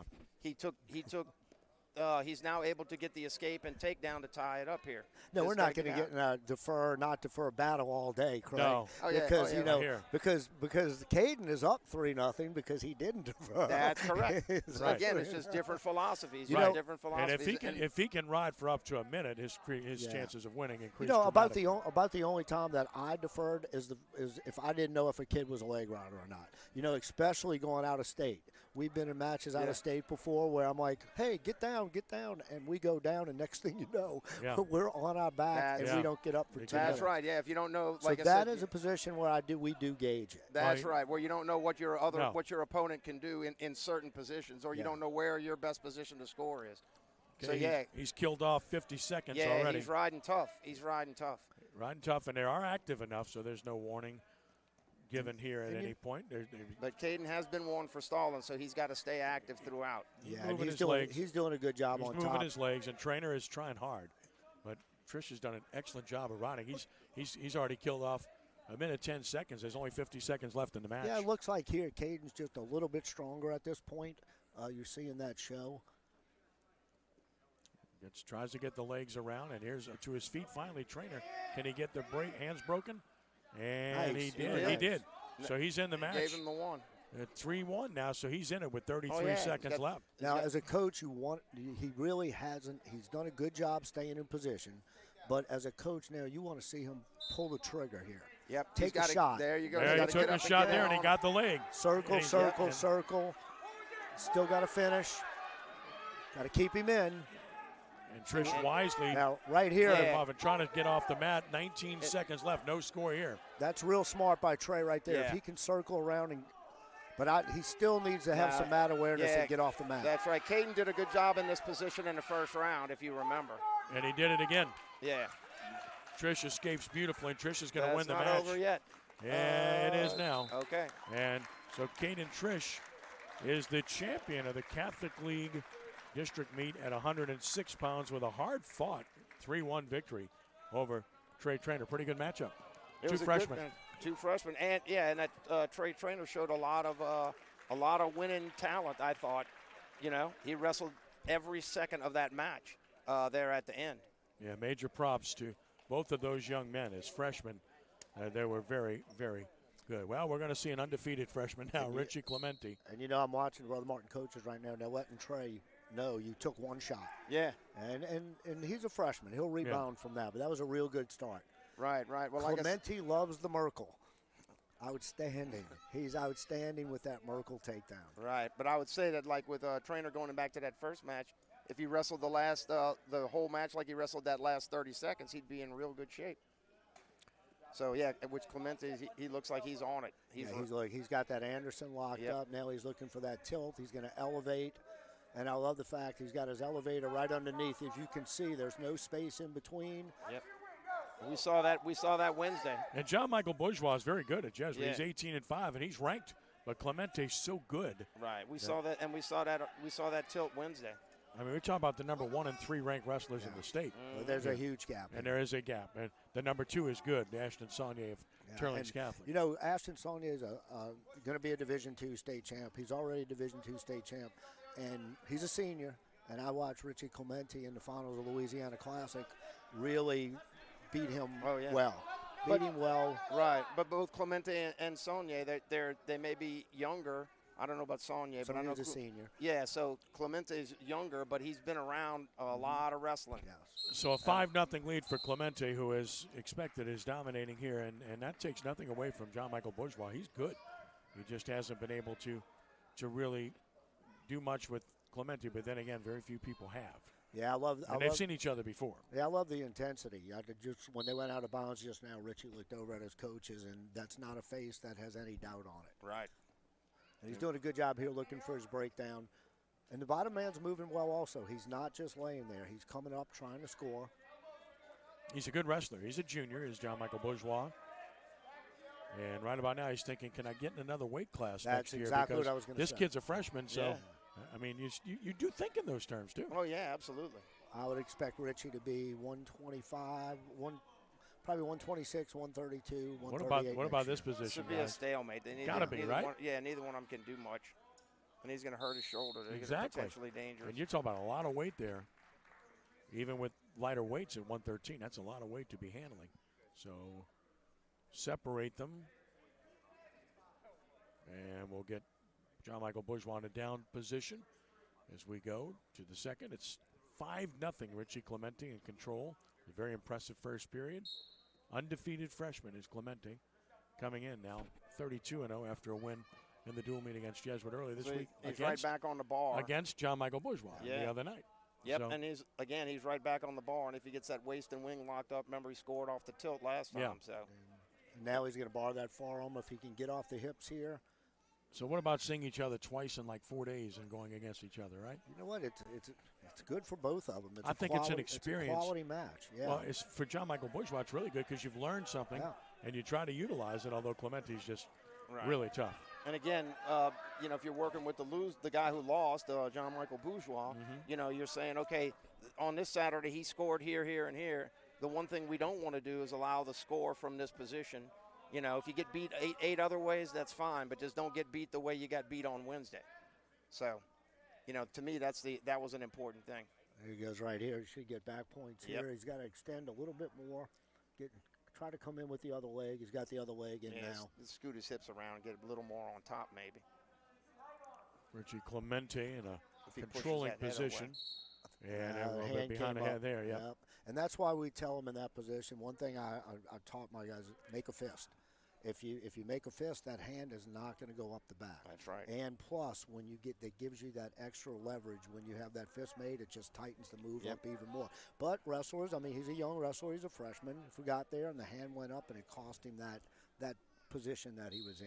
Yep, and the referee sees it differently too, because your hand spreads out. It looks like it's higher than it really is sometimes. And I love like he's when digging you make a in. fist, it's in there. Yeah, digging in for that ball and chain. That's old school, brother. That's Martin, old right school. there. 7-0 lead for Clementi here in the second as we approach 30 seconds left in the second period. In total control of this match. Once again, behind the head. And let's hope John Michael Bourgeois is okay. Holding that shoulder a little bit, a lot of pain there, and he's trying to withstand it. John Aurelian goes out to take care of him, make sure he's good.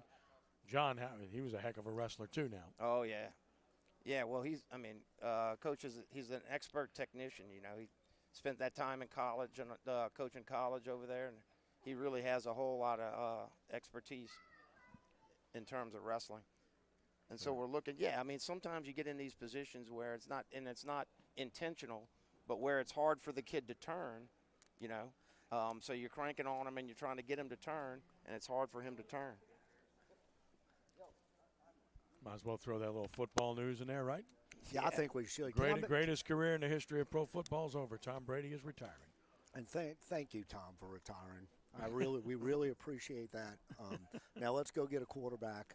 Put Tampa Bay back where they belong in the cellar.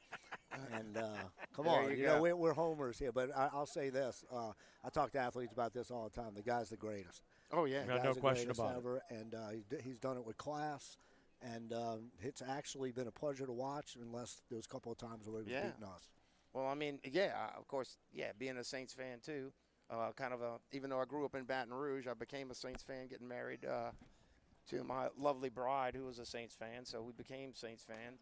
And Yeah, a similar type of thing that his record speaks for itself. Yeah, She's put up with yours. She's put up with you for like 40 years. Oh or yeah, something it's like that? amazing. 32, but 32, yeah, she says it's like Who's 40. counting? Yeah. Well, I'm talking 36, so I'm. Hey, congratulations. Doing all right there too. Just had one of those. Fantastic.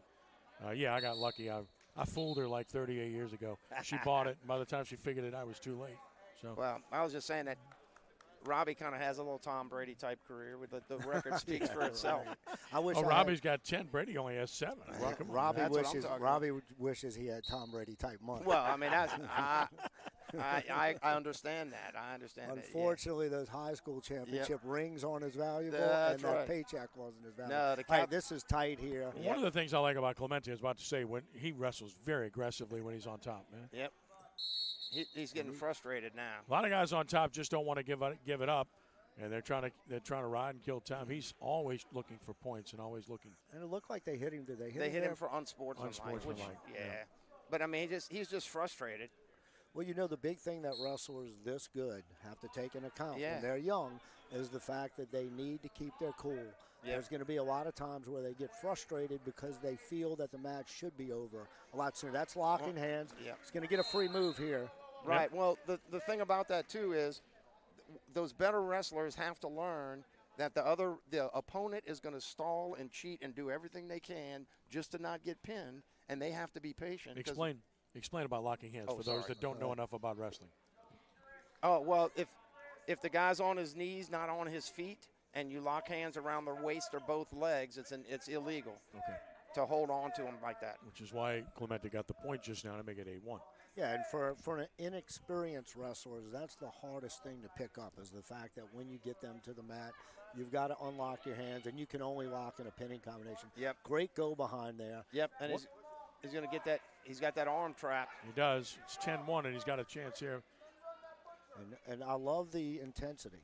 Love the intensity. You can tell he's going to be disappointed if he doesn't come out of this match with a fall. And he's frustrated right now. Yeah. I mean, again, he's not. John Michael Bourgeois is not giving him any openings, and he's just going to have to accept the fact that he's going to have to take what he can get here because the kid's just there. You go. But he's got it. He's got it now. So now he's forced it over. So that's a good thing. Great chance here for Clementi. Yep. And look at his position. He's in perfect position. His hips down. Yep. He's reaching over the top. And once again, John Michael Bourgeois, he can. You know, he walks out of here losing 13-1. He feels a lot better than he did the other night. He got pinned. He hopped over. Great job. Bourgeois won't give it up. Give him a lot of credit closing in here on a tech fall here. It's 13-1. Look, Clementi's so he's going to try to spin it. He's going to try to spin this tilt, I think, maybe. Right now it's a major decision at 13-1. And look, we're potentially looking at the state finals here. No doubt. So if you got pinned the other night and today you lost 13-1, hey, you got to give yourself a fighting chance in a couple of weeks. Well, you got Colin Ank at St. Paul, a sophomore who's good in his class. Yeah. You got Jesse Maddox-Shaw of East Ascension who's good. He's got 45 wins this year. But they're all looking up at Clementi. Right. And what he needs to do now is, hey, he won 13-1. He wrestled a good match. Shake hands. Good.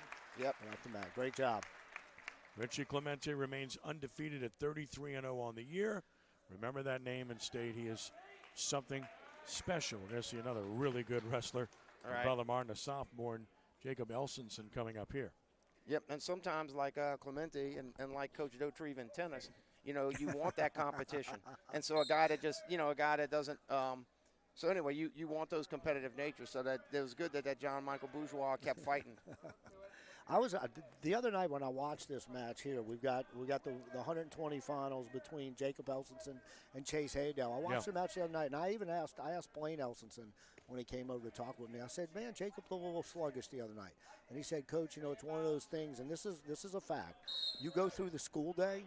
You know, and you go to the classroom, you might have a little something for lunch, whatever. I don't know. I don't think he's cutting very much weight. And you just don't come out feeling as well as you might coming out on a tournament weekend. Right. So let's see if we see a little bit difference. I love his hand fighting. Yeah, he looked a little more aggressive right here on the edge of the mat. This is And we'll another see. match we just saw the other night, Right, Craig. right. And Elsinson and Haydell. nice slide by. The Jesuit kid is real strong, as I recall from Yeah, Wednesday. Haydell, he is. Yeah, Haydell was real strong, and I believe that surprised Elsinson at first, but I think he ended up being okay with it. Haydell, a junior, 24-11. Elsinson is a sophomore at 43-2. And Elsinson, of course, certainly is one of the favorites, but he's got Ernie Perry in his class from Airline, who's really good. He does, but I tell you what, Ernie's going to be a senior next year. I don't know if they're going to be in the same weight classes, but I can tell you this.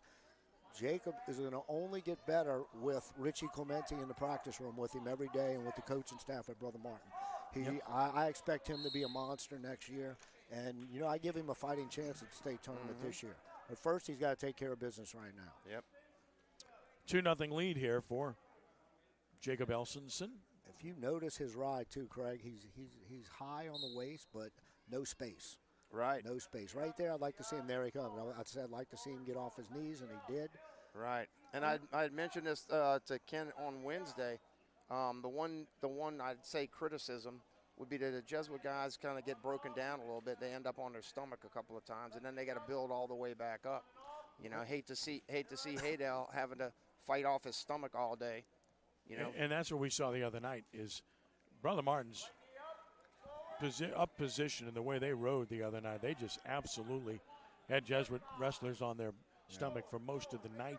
And you can tell it's become a defensive position for the bottom man. Right, he's not able to do not much to of get anything, turned. not get turned. Right.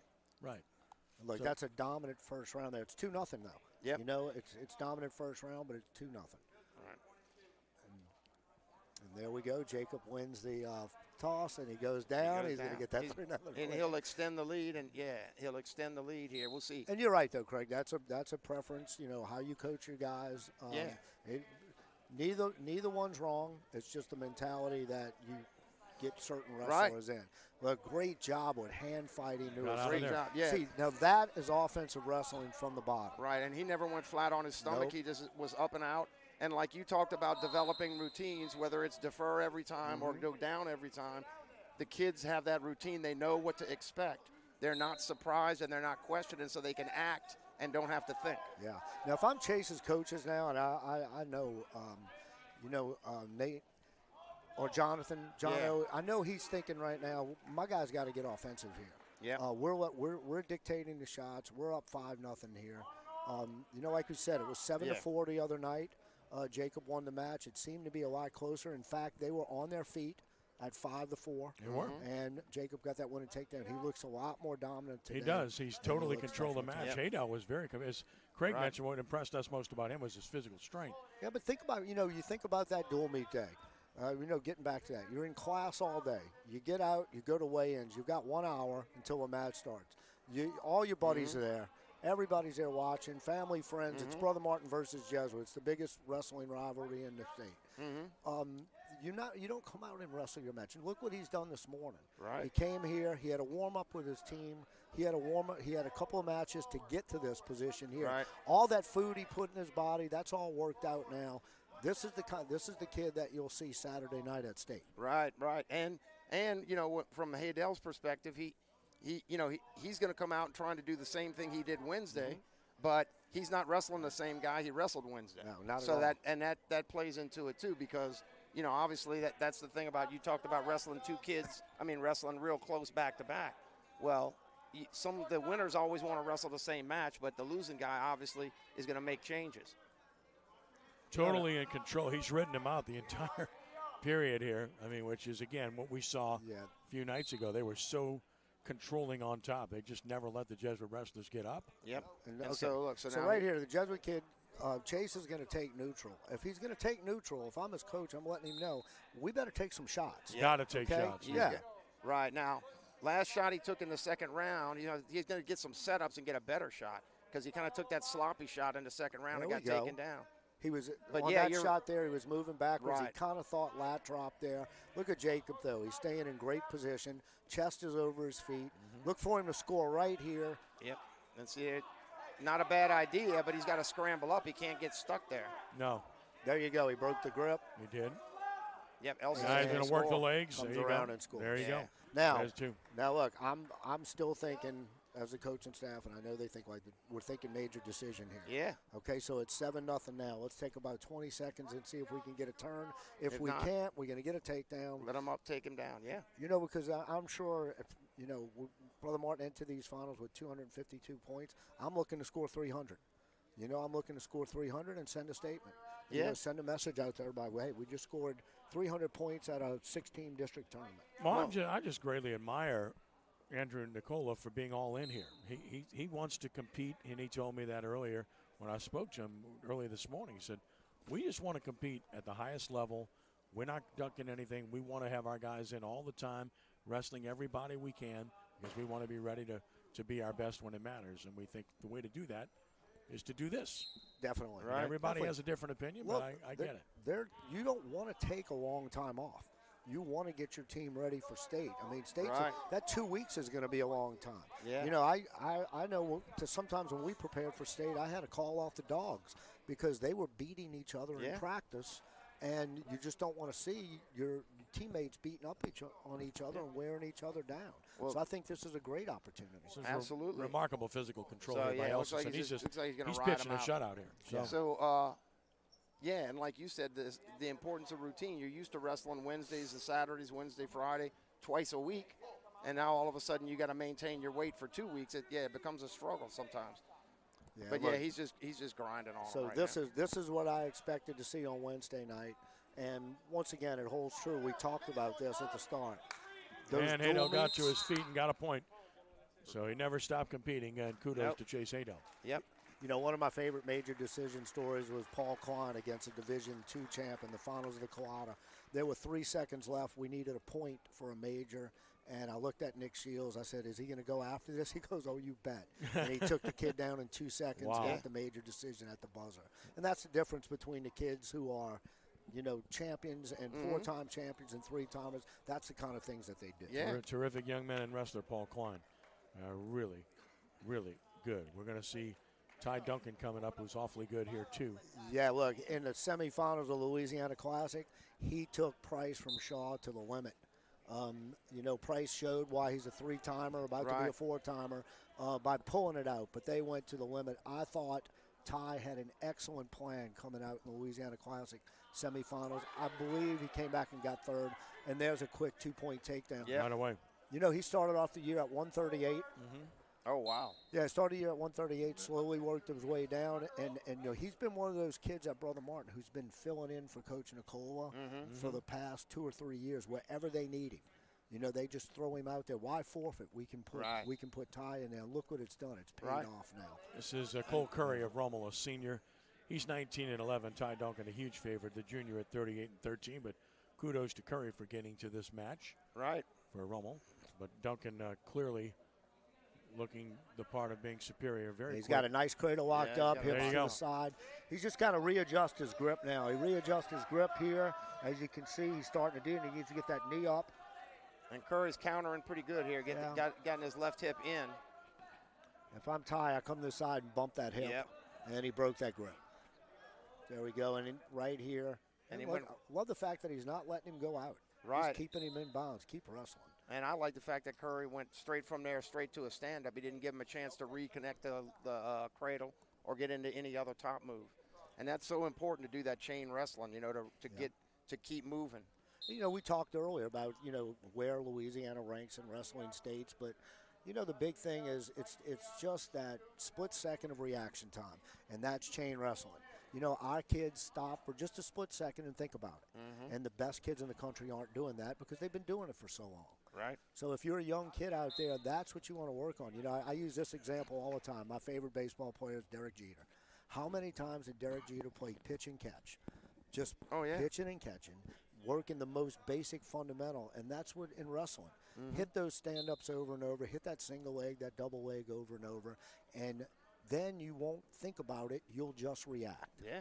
Well, in here, again, not to be too critical, but again, this is the 3rd time they've had a referee start, and Cole Curry ended up on his stomach 3 times. Now, obviously, you can credit Ty Duncan for being a great top rider, but on the bottom, that's just not a position you want to be. You're not going to score every time if you start neutral and end up flat on your stomach 3 times in a row. And it's a pleasure to watch this riding by Brother Martin so far. I mean, man, that's what we saw the other night. That's been the hallmark of Brother Martin's program since I wrestled with Coach Charbonneau in the 80s. We pride ourselves on riding. Winning matches 2-1, 1-0, 5-4, that's okay. All right. That's okay. You're grinding them out. So I love to see it. All right, so let's see what Ty does here.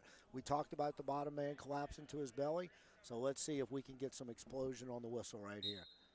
Cole Curry in the up position Sets here. his hands. He's got a good base. Now he's going to try to back into him. Yeah. Maybe look for a knee Looks slide. like he'll do that big stand-up. Yep. And Curry's long, so it's going to be hard to – he's really got to work to get all the way away. Yeah, Glenn Price top ranked in this class, unbeaten on the year, but he's in Division II. See, I like here. Willie Woodruff, Southside, Great number 2 in the state.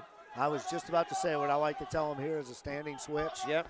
That standing switch, not only does it throw your opponent off, it gets your hips moving. Yep. And stops you from being stationary, and a lot of times it's hard for an opponent to counter that. And now Ty's in a little got bit of trouble yeah, here. Curry caught him coming around on the switch and caught his leg and pulled it through. So he's worked his way back to the top. And now he rolls out of it. And I say no change there. I don't know what we're going to call. They gave him 2 reversal and 2 near fall. Yeah. And then they went out of 6-0. bounds. Yep. So in control, Duncan, by 6-0 over Curry. All right, again, And get some they're gonna work just on give his him the feet. point. Give him the point so he can wrestle and try to get a pin. That's what he's looking for here, right? There's a warning. Little bit too quick there. Off the whistle was Duncan. Just a warning. And again, He's doing a great job of hand fighting, doing a good job with that underhook. And there you go. And you got to like the Rummel kid, man. The Rummel kid's wrestling out there. he's wrestling hard. He really is. He's wrestling hard. He keeps trying to lower himself and react, and he doesn't get low enough and gets bumped Not over. low enough and not as quick. Great finish. Look at Oh, that that's punch a through there. Great move. Yep. Again, transition right from the takedown to top move. And so really Curry can't do anything when those legs are in. See, his hips are up off the ground. He really is stuck. You know, as a coach, I'm thinking right now, my 13, my 20-pounder, my 26 have just gone, and we've given up 1 escape. Yeah. Or 2 escapes. That's amazing. Which is dominating. Totally. In matches that have gone 6 minutes each, the Brother Martin kids are in total control in these matches. And if I'm a coach right here, I'm pretty fired up about this. And it doesn't appear to be really, there's little or no hope for Curry to get up based upon Well, what we've now he seen. can because he got his hips free. Now he's got to work hard. Like, he's got to go quick. Not going to happen. Yep. But Yeah, now he's give him a lot of credit. This kid's fighting hard. Yeah. He's overmatched, right? Let's be honest. But he's fighting really hard. Love the competition. yeah. But like Robbie said, with the opportunity, when he gets the opportunity, all right. So we're choosing neutral. Curry's choosing neutral. Yeah, and then look, if you're going to go neutral here and you're going to give up that point, go get a takedown.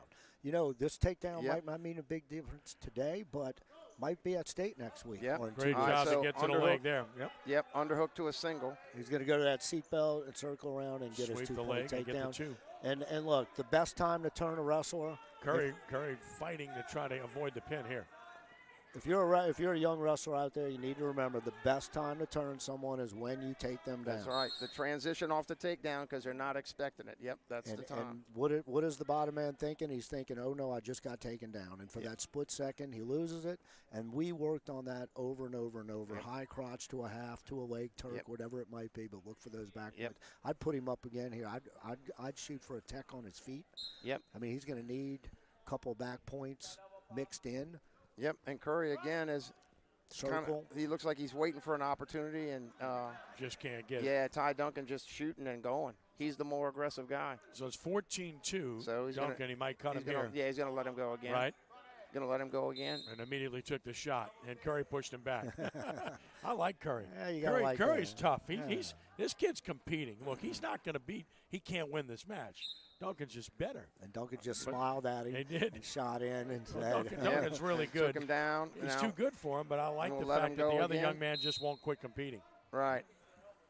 I mean, he's in it to the end. He's not going to give this up. He's going to fight. He could be checked, or he could even be pinned, but he's going to compete. Yep. 14-2. And Duncan. again, along the lines of all these takedowns, you start taking them down, you kind of break. All right, 16-4. Look, Curry took a shot. That was good. That kind of broke the cycle, because Duncan had scored like 2 or 3 times in a row. Right. And had taken all the shots. So Curry does something different there, which is good. I mean, he didn't score, but, I mean, that should be 2 for Duncan here. He's got to scoot his hips. If he can Yeah. scoot his hips, and he's wrestling in this position with a lot of confidence. There you go. There And you he comes over the top. He's got to do it one more time. Not Oh, yet. looks like he's going to give up 2. Good job by Curry. Now, if I'm Duncan, I'm scoring here. 16-6. Yeah, Duncan's got to score because he's Got to let him know, hey, it's not going to end with you scoring on me. right. You're right. You can't let that guy go away with a win because that's a win for Curry. Yeah, right and this now. is as a wrestler, you got to have that internal clock. Well, I'll tell you knowing, what, guys. hey, time's coming Based on down. what I've seen, I want to watch Curry in Division II at State. Yes, because He competes. And he's going to get He's reversed. gonna get at the reversed. He's going to buzzer. get reversed. He tried to Yeah. roll him. He's in a cradle. And we're gonna He's get- in a cradle. Oh, He's in no, a right cradle. back. It's over. So the match is over at. And wait, I'm waiting for Waiting Stephen for any Rummy, our points. referee, Yeah, to see if figure he's this going to one call out. it. All right, He may just call nothing. I think he he's just gonna- called 18-6. Yeah, I think he's just going to call nothing.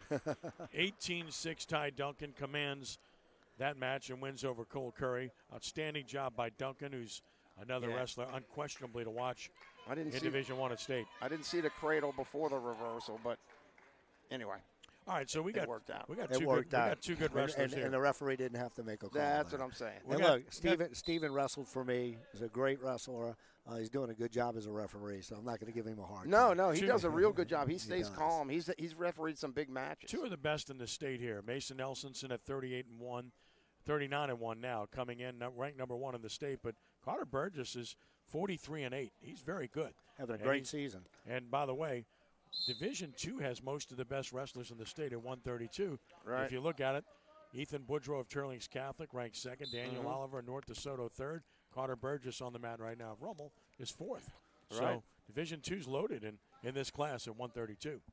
Elsonson's in on that underhook. Yeah, he's definitely the favorite here. Burgess is Yeah. a good wrestler, but Elsonson's definitely the favorite. Yeah. Well, I'm just saying he's maintaining that inside position and being the aggressive wrestler. And Look, and Rummel's assistant coach, Kevon, is an excellent Oh, yeah. Greco-Roman wrestler, and you could see the great positioning on his wrestler right there. I mean, that's a quality coach over there. Yep. I mean, just a highly decorated, I believe, from Illinois. When he moved to town, we tried to get him at Brother Martin, but he was busy with his job. But we knew right away. As soon as I got his name and I Googled it, I'm like, job has been offered. Unfortunately, he was busy at the time. Wow, And sorry. it's great to see him over This is here. Yeah, good. so This is good stuff. here. great takedown. Yeah, great takedown almost. Still nothing and yet. great counter. Yeah, Nothing but yet, He's gonna nothing get it. yet. we've had 2 counters here that have been excellent. He's gonna but get it. finally, he gets Yep. the points. There's the points. So- So Elsonson's losing. Where's Now the that's- lock? Yeah, now we got locking hands. Well, he's- See, and that's one of those things. I couldn't tell from here if the It's 2-1. referee verbalized that takedown, Yeah. but they have to. Yeah. And that's why when you watch high-quality wrestling, you hear the referee verbalize. And I'm not saying he didn't there. Right. But you have to make sure that top man knows, hey, you have the You takedown. got the takedown Because, on- yeah. yeah. because now you can't lock hands. That's right. So Then Mason- he knows to let go. Yeah. now then the he knows escape to let go. evens the match at 2-2 here. Yep. Yeah, And Elson, again, that's a sign of a true champion there. Yeah, I gave up 2, but And there's there a you good go. move by Got Elsonson. a Yep. finish. but Nice return. yeah.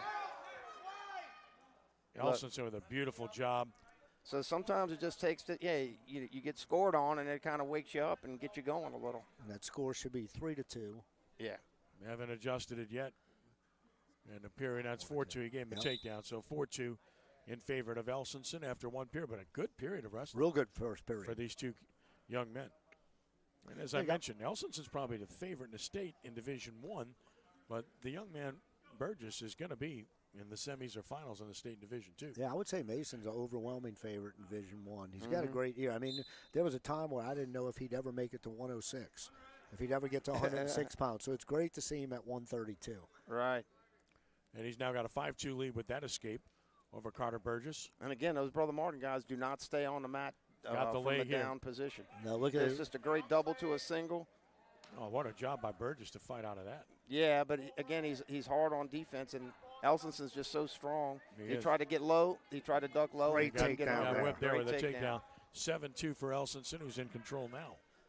And see, now Carter can't let the match get away from him. And Mason's keeping him in. Yep. If I'm Carter, I'm going to get off the mat and get a restart here now. Once again, what we talked about. He's got to use this bottom position here as an offensive position. Yep. If he curls up here and goes down to his belly, you're just going to allow Mason to do what his 3 previous teammates have done.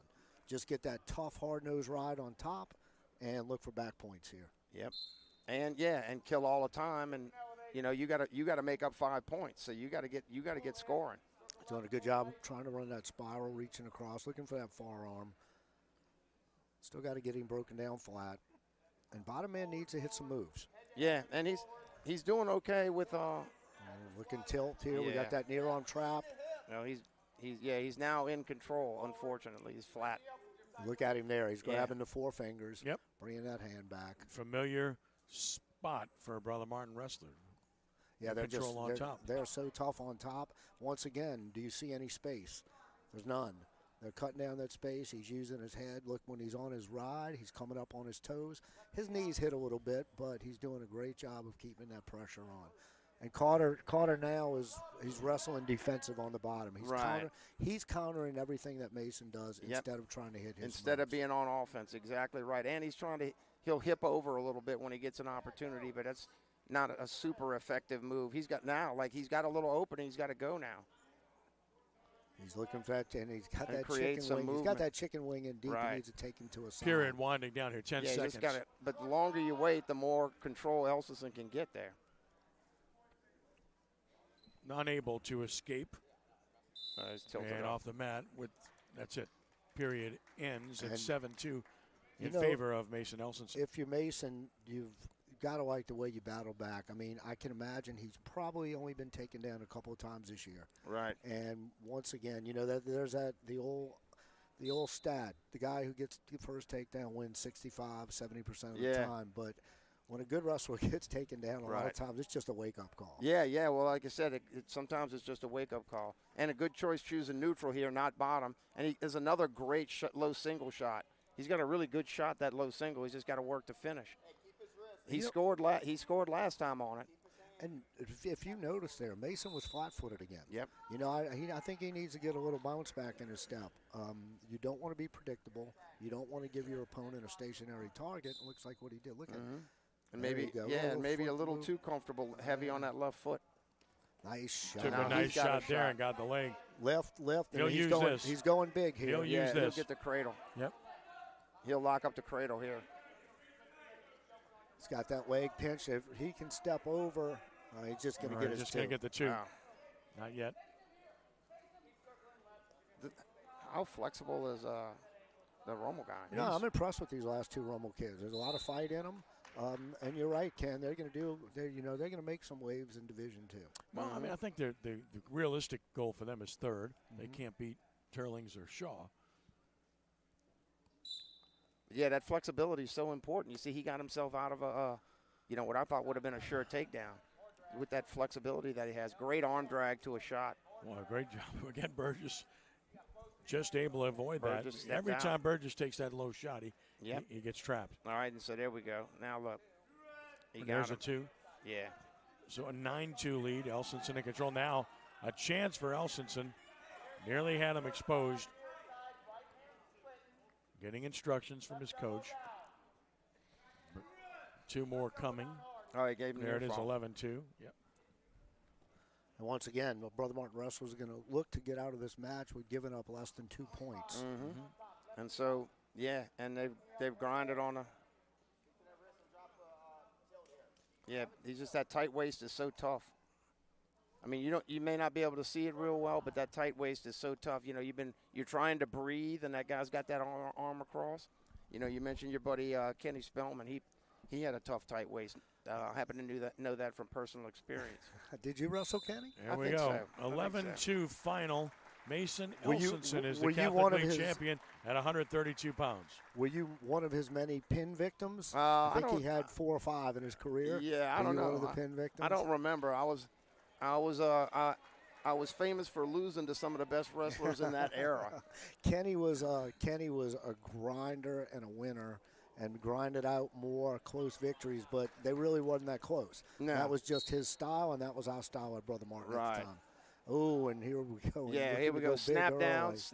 Yeah, they're just being real aggressive off the whistle. Nick Cusimano, right? Yeah. Yep, for 138 for Brother Martin. And he just went snap down to a drag and spun. And got the two Yep. to take the early lead here. And Cameron Gandolfi's going to want to stay tough here. Yep. He's looking for a reversal. He Yep. needs to lift that leg, and he's Yep, he not needs to get reach back for that down on head. the leg. He needs to get off the waist and get back down to the leg. Cusimano's got his arm up high on the waist. That's good for him. Yep, Cameron Gandolfi for Archbishop Rummel, who is a sophomore, and he's won 30 matches. So he's got a nice season going and a good future at 30-14. Cusimano 33-5, the favorite. And look, he's right up and out. And once again, back to that chicken wing. Yep. He's got to keep backing into him. If he keeps backing into him, he'll be all right. Gandolfi trying to get up, trying to break it. Gets to his feet, but can he break hands? No. There you go. He did a good job of unlocking there, switching off.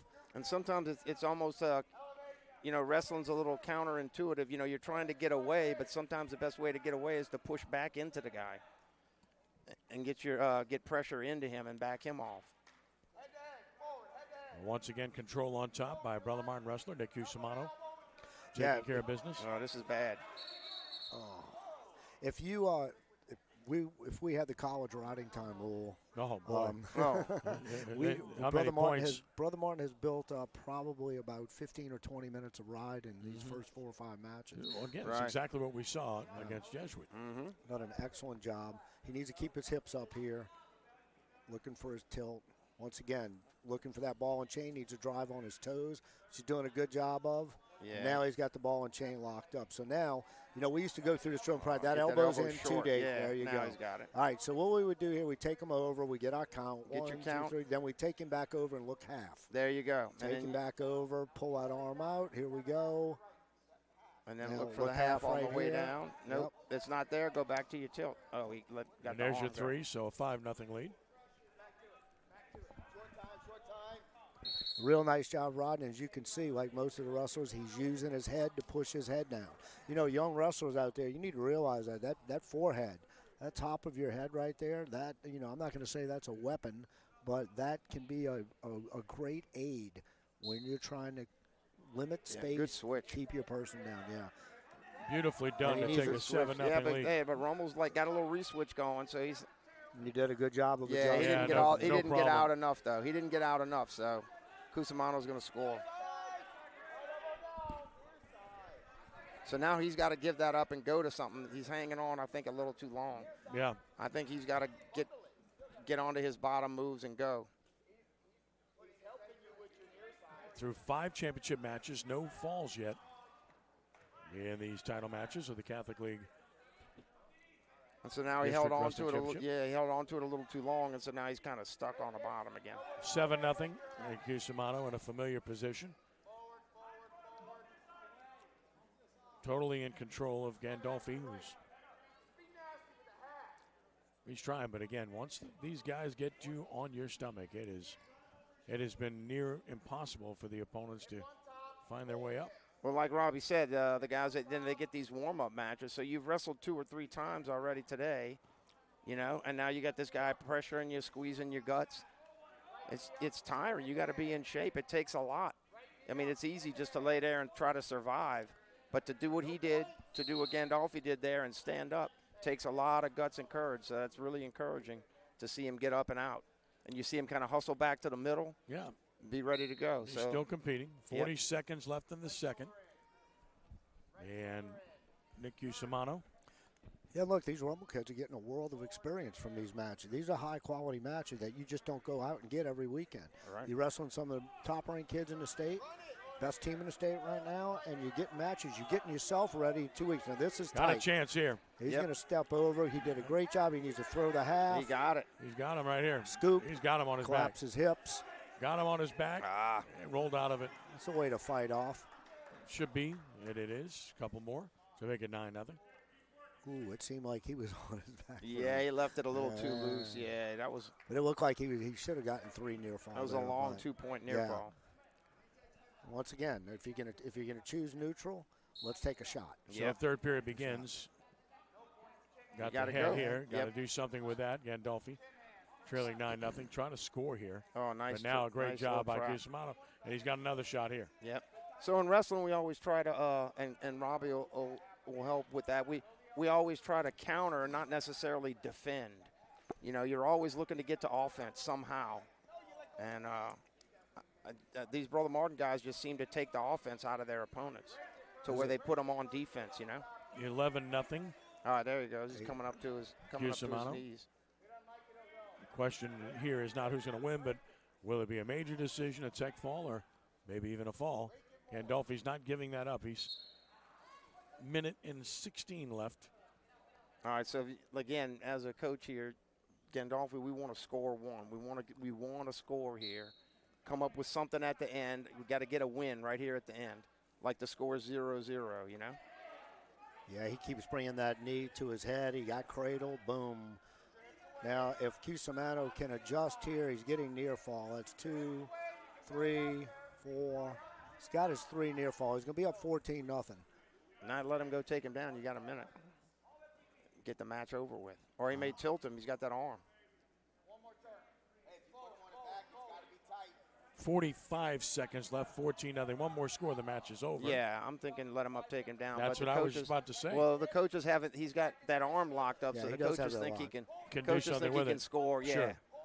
They think he can score that way. They think he can score that way instead of. And they're instructing him in that fashion. Yeah. Now trying to turn him and end this match right here. And they did. Either points or a pin. He's got it. Points or a pin here.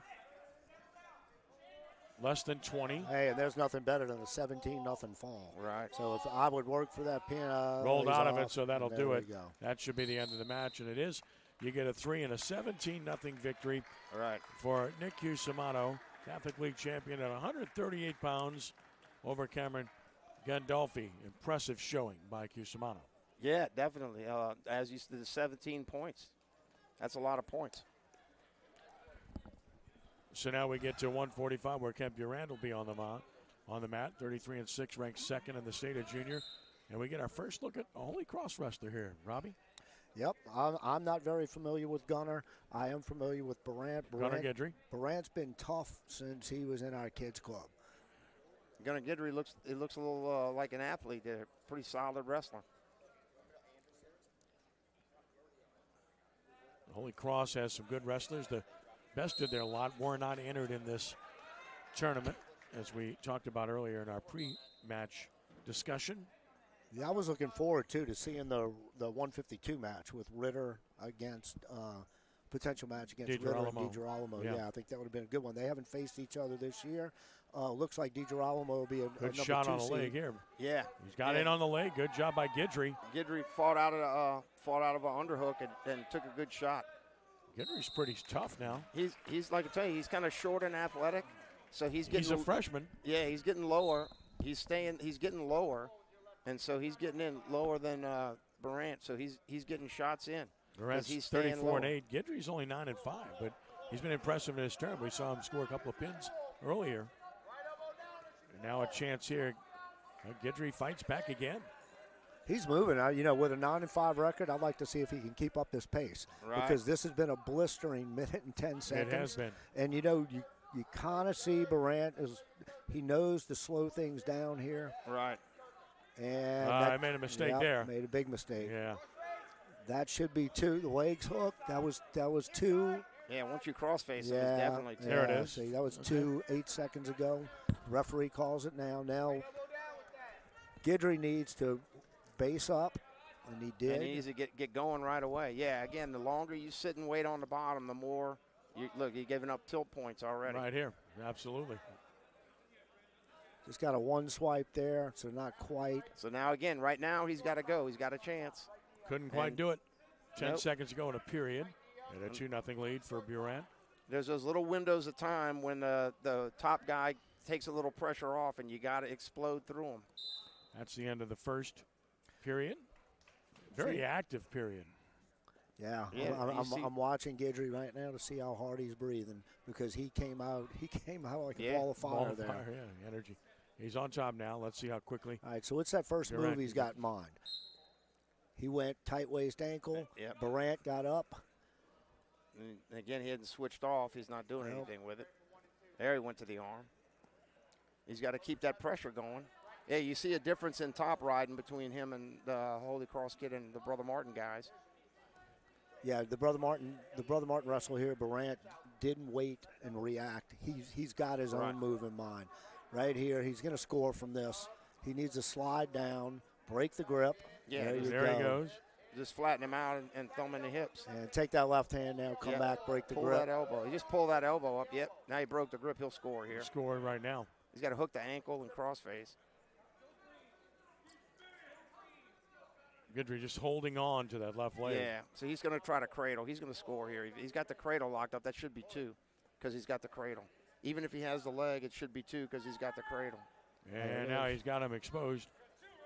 Finally, the 2 comes, and now we watch to see what else comes of it. 4-0 lead for Kent Barrett.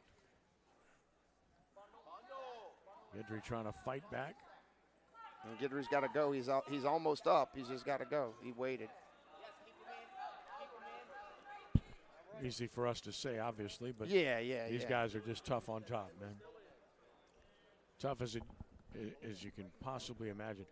I remember Jesuit was like that for a long time. In the 90s and 2000s, they were just great on top.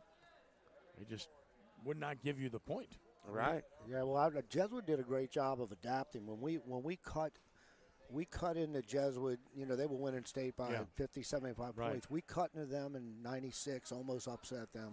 We should have won that year. We lost by a couple of points.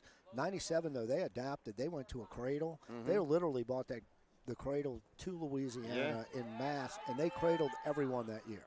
Oh, and there's a great exposure here. And there it is, our first pin with 1 second left in the second period. So at 3:59 of the second period, a pin, our first of the championships. Kent Barrett of Brother Martin is the champion at 145. And boy, it comes with 1 second left in a period. You don't see that very often. No, and again, superiority on top, Superiority on top. Totally. Ryan Corca will be up next for Brother Martin at 152, and he's ranked second in the state. We saw him the other night. Yeah, and I'm looking forward to seeing these Shaw kids. I hear a lot about Shaw, and I hadn't seen too many of them. Yeah. Corca won the other night over Arthur Shot of Jesuit, who was in this event as well. But we get should be a really good one because this is Todd Ritter. So you're talking about a really good matchup here. Ritter at 38, 39-2, and Corca 34-17. Good matchup. Yeah, Todd's got good movement. And, this is the first match of the finals where Brother Martin kid comes in and he's not an overwhelming favorite. Right. Well, I think the 106 of Rumble kid was probably slightly favored there, but other than that, you're right. Ritter's the real deal. So Corca 35-17, a senior. Ritter 40-2, a senior. Ritter with a real shot to win Division II. Yeah, and Ritter was the victim of a early round upset at the Louisiana Classic because he went in as the number 1 seed. Oh, wow. Even Steven thus far. Yeah, Corca's doing a good job of staying in position. Yeah, it looks like they're just kind of feeling each other out. Respect from both of them. Right there. A lot of these wrestlers don't do that. There's a straight double. And Corca with a beautiful what a job by counter. Corca. He's put him on his back. Wow. What a move by He's Corca. Got him. He is stuck. Wow. What a great move. I mean, Ryan Corca caught him. Yep. And he's And stuck. there it is. And there it is. 113 of the first, a pin for Ryan Corca. And a bit of a surprise beating Ritter, although both are outstanding. And Big look, win for Corca. I know. That's a team captain right there. Yep. And I know Coach Nicole is fired up. He loves Ryan Corca. Yeah. That's a huge win. Yes, I would. Yeah. And again, you never know. Anything can happen in wrestling. You just catch them. So Brother Martin is dominating as we expected. They've won 7 consecutive titles here after Caden Trish of Rummel won the first. Next up, Samuel Riles at 160 for Brother Martin against Wyatt Meir of Jesuit. And look, Samuel Riles, his brother's Yaya Riles. Yep. Yaya was a 2-time state champ for me. Epic state finals match against Guy Patron, who went on. Yeah. I'll say this right now. That still breaks my heart that Guy Patron's not a national champion. He's terrific.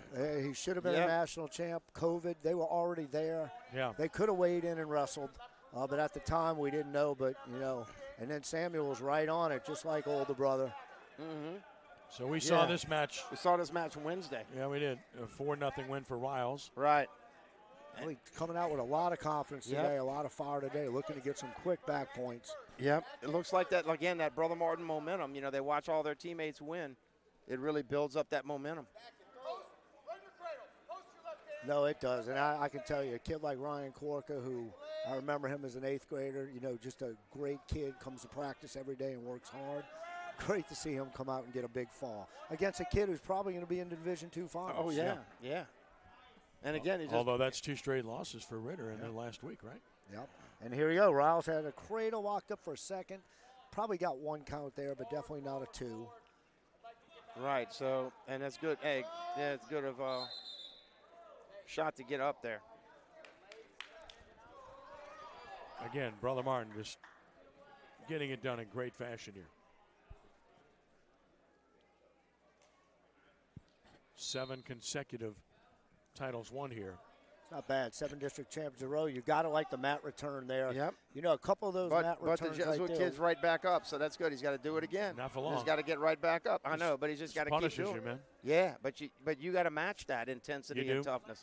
You got to keep coming back up every time you get taken down. And I like how he keeps going to that spiral. He's doing a good job of getting a grip on that neck. Once again, there's no space. Nope. Look at the hips. Look at Samuel's hips on his opponent's hips. No space. So he doesn't have the opportunity to create a move. Now he gets that boot in. Yeah, and then once those legs and once that high hip is off the ground, you really can't do anything if you're a bottom guy. That's 2-0 after 1. So yeah, you gotta prevent that. You gotta move and you gotta stay up where that doesn't happen to you. Because Riles is obviously really good on top, so you gotta really get out of there once you're down. Yeah, so Wyatt Meir now has to have a move in mind and not just counter what Samuel's going to do on the whistle. Samuel didn't do a whole lot right there. Looked like he reset, and look, he's still looking now. He's looking to back in. Got a little cradle. Oh, he got out. Yeah. And he took care of business there. Yeah. Now he's trying to get over the top. To hop. Yeah, you be careful about stepping over people. Right. And a good throw position here. Yep. We'll see. So if 3-0. Nice inside trip and a great turn. Great turn, and here is a chance for Riles. And there's the pin. Wow.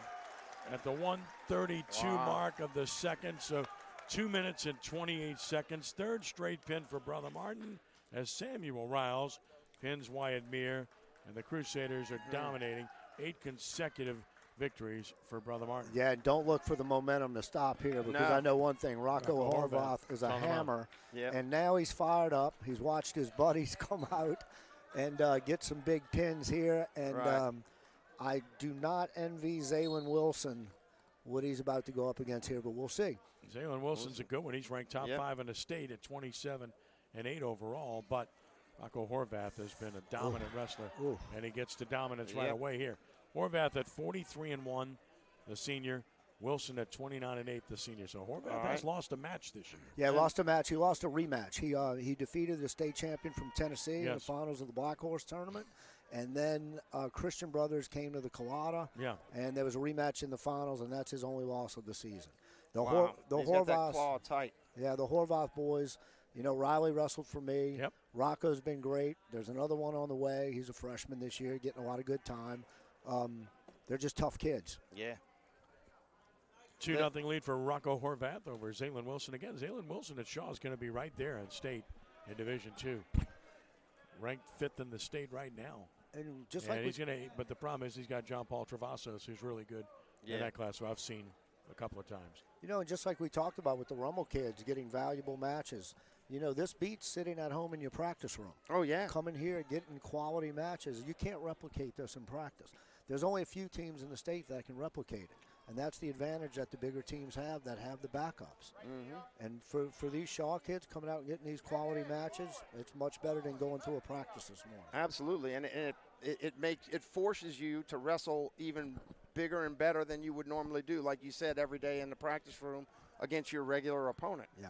So a lot of times kids don't realize the potential that they have. I know the coaches see it, but the kids don't realize it, and matches like this can bring it out in them. Yeah, and I can tell you this, too. My best kids, they can tell you what their records were in the practice room. Oh, yeah. You know, guys like Stephen Shields and Paul Klein, they know they didn't lose matches in the practice room, and they kept track. They kept score. Oh, let's see if they can turn this around here. They couldn't do it. Nope. Rocco used pure athleticism there. Yeah, because he could have put himself in deep a bad trouble. spot. Yep. Yeah, but he recovered well. So a 2-0 lead for Rocco Horvath, and he'll be on bottom against He Zaylin jumps Wilson. right down. Now, I expect Rocco's going to move pretty quick on the whistle. Yeah, here. again, we'll see how long he stays down. We got a caution on the top man. Jump the gun a little bit. If you're watching out there and you're not sure, you're allowed 3 cautions before you give up a point. On that third caution, the opponent would be awarded 1.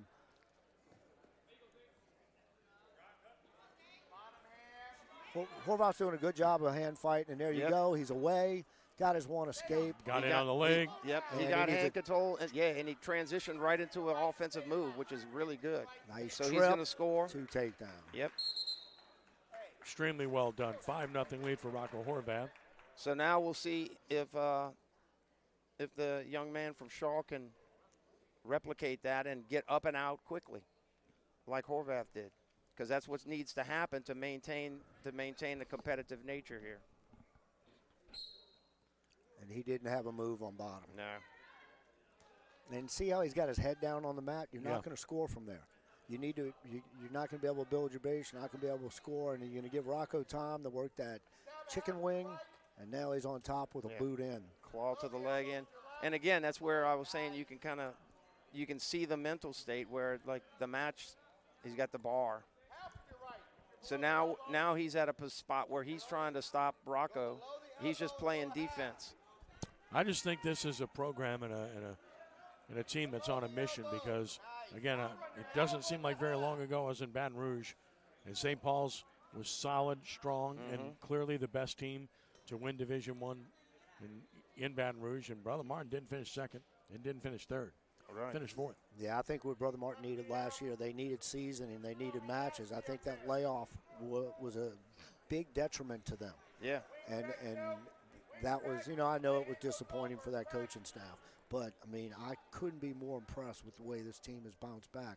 They look rock solid. Right. And that St. Paul's team was, like, loaded with, again, kids that came up through the kids programs and, had a ton of matches under their belt from top to bottom. So here we go. We got 31 seconds left in the round. Horvath's got a commanding 5-0 lead. The Shaw kid desperately needs to get something happening here. He needs to score. Let's see what his first move is going to be. Same thing. No explosion on the whistle. And look, in these matches, you get a little overwhelmed. But, if you come out, like we tell wrestlers, wrestle every match the same. Don't treat all opponents the same. So I'm sure against lesser opponents, he's firing out on the ball. Right. Well, I'm sure he's able to just do that bear crawl nice and slow, and nobody can break him back down, and he's able to get up and out. But like you said, this is a great chance for him to learn what it takes. Yeah, so he's got that tight waist in. A little stall tactic warning, and then they're going to give a point. Second stall warning on green. 6-0 lead for Horvath. Yeah, so he's going to choose neutral because he does not want to go back down. No, he doesn't. All right. And again, who gets the first shot off, like you keep saying? All right, there's a shot. Took a shot, countered, got locked. He's loading him up. He's trying to go upper body. He is. Rocco needs to look high crotch right here. He's got that underhook in. Now Rocco's coming in upper body. There's the high crotch right there. He obviously liked it on that side. He needs to get his hips back down and finish his shot, though. He'll score. Oh, he went snap. Still has snap, control. Spin. And there he is. There you go. There's the 2. Now right here, I'm going to cut him. If I'm Rocco, it's 8-0. You got your major locked up. The other guy looks like he is about to want to give up. Right. Yeah. Or like you said, or if there's something you want to work on from top, you go ahead and do that because you got the 8-0 lead. And so either way, very limited points given up by Brother Martin wrestlers. And so I don't think there's a position that Rocco didn't score in and a position that the Shaw guy did. So I think like you said, the options are open. Whatever Rocco needs to work on going into the state meet, that's what you do here. I was watching the Louisiana Classic Finals a couple weeks ago, man. I feel cheated. I would love to see a Rocco Horvath Santos Ramos battle. The East Ascension? Yeah, the East Ascension kid dropped down. I saw him and Rocco after the semifinals kind of laughing with each other. You know, I don't know if these two worked out a deal and said, hey, let's look. But man, Right. you're talking about two. That would be a match. That would be a match. You got Landry Barker of St. Paul's. And Landry Barker, who's, real good, been wrestling since he was a little kid, and a real good athlete, a real good athlete. Now, did Landry place at the Classic? I know he wasn't in the finals. Yeah, I think he finished third. I'm pretty sure he finished third. Man, I'll tell you what, another guy I've seen in that class that's good is a young man from Archbishop Hannon. I saw him a couple of weeks ago. Pennison. Yeah, Grace. Yeah, another veteran kid. That's just hard-nosed. Yeah, comes from a wrestling family. Yes. And once again, there was not a lot of movement on bottom. And then there's he did a bear crawl too. He's going to be in trouble. Well, he's put himself in. He did expose himself. But I think he second time, but I think he thinks he's going to be able to sit there, which he is. And then he turns. Wow. That's the second time he's put himself in peril, but he's so strong and so quick, he's able to turn it around. Yeah, and I don't know if the coaches saw something illegal there. It looks like they did. Yeah. I'm not exactly sure what they saw, but another dominating victory. 8-0 for Horvath to win it at 170 pounds. Yeah, and like I said, that was kind of an unusual bottom position over there at the end. 9 consecutive titles for Brother Martin in this Catholic League District meet. But it almost worked. Now you got an interesting matchup because you got a Shaw wrestler that's dynamite. Yeah. And Jude Monaco. He's number 1 in the state at 182. He's a real deal. Right, and I saw him in the semifinals. He's kind of feisty too. And tell us about the Brother Martin wrestler here, Rob. This is the one Brother Martin wrestler I'm not very familiar with. Yeah. I haven't seen him this year. I know last week at the Louisiana Classic, I don't think he plays. He's going to have his hands full here. Jude is a very aggressive, and he's just a physical wrestler. Yeah, he does a nice single to a little seatbelt there. And I believe and Jude was also a victim of just some unfortunate seeding. Not bad seeding, but unfortunate. The kid at the Louisiana Classic from Texas came in unseeded or maybe an 8 seed, and he was an absolute terror. Oh, really? And he upset Jude in the second round. It was a close match. I think it was 8-5, but he went on to pin everyone else and be pretty dominant in the tournament. So you got Christopher Sully here, Brother Martin, a senior at 29-15. Jude Monaco, a senior at 32-1. All right, and Jude's going optional start here. And look, you can see you give Jude kudos because no idea. Right here, Jude's got him. All right, so he's got his near fall. He needs to adjust. He's probably not going to get a fall here, but out of the scramble, there we go. So he went optional start. Out of it. Yep. Yeah, so he went to optional start, which normally when you do that, you're going to try to drop into a cradle or do something. So he's up 5-0. We got about 50 seconds around. Nice single leg. Look for a double there, but able to get the single. He's got to reach across, pull that ankle in, right, and work his way up. You've got to verbalize here. Let him know he's got the takedown. He's got 7-0 lead. We saw Sully in that great match the other night. It was the best match of the night. Yeah. Against Wynn McConnell. Wynn McConnell's oh, yeah, very Wynn good. McConnell, McConnell barely survived Sully in overtime. Survived, right. Sully hit, and so that tells you Sully never quit. Yeah, I thought it was 7-1. I was trying to figure out how it was 7-0. Well, McConnell's a highly ranked wrestler in Division I. Yeah. And he had to fight like crazy to beat Sully in that match. Right, so Sully never quit, so we're expecting 6 minutes here today, too. Great knee pick there. Monaco looking really good here. For Archbishop Shaw with a 9-1 lead. Certainly controlling things as the first period comes to an end. That's a ton of scoring in one period. 9-1 lead for Jude Monaco of Archbishop Shaw, who has his eyes on a Division II state championship. Now he's got Reed Bourgeois of Turlings Catholic. He's going to be staring right in the face, likely, when he gets to the finals in Baton Rouge. Yeah, I think Jude's going to be a favorite there. I spoke to Jude last week, a couple weeks ago at the Louisiana Classic. After he had that upset loss, he had come back. And, you give a kid a lot of credit. Number 1 seed, you're going into a tournament that's considered the unofficial all-division state championship. He gets upset, but then he comes roaring back and places third, which you can't beat. And I got to tell you, on a bigger escape. Yeah, he is aggressive. 10-2, getting in on the leg. Yeah, but look at Sully never quitting. Yeah, look, he's reaching across for that double, but yeah. Oh, my, he reached across way too soon. Yeah. Got trapped here. On the mat still. Could be a fall. Nothing yet. Right shoulder still up. It looks like he's going to be able to get off his Looks back. like he's going to fight out. Sully fights out of it. So but you again, should have give Sully some credit for getting out there and being aggressive on it. I mean, he's not just hiding. No, but I mean, let's flip the switch here. We've been talking about the Sean the Rummel kids. Now, if you're Sully, hey, you're coming out here. You got a handful of losses this year. You know, you had a great match against the Jesuit kid the other night, and you're fighting all you can now.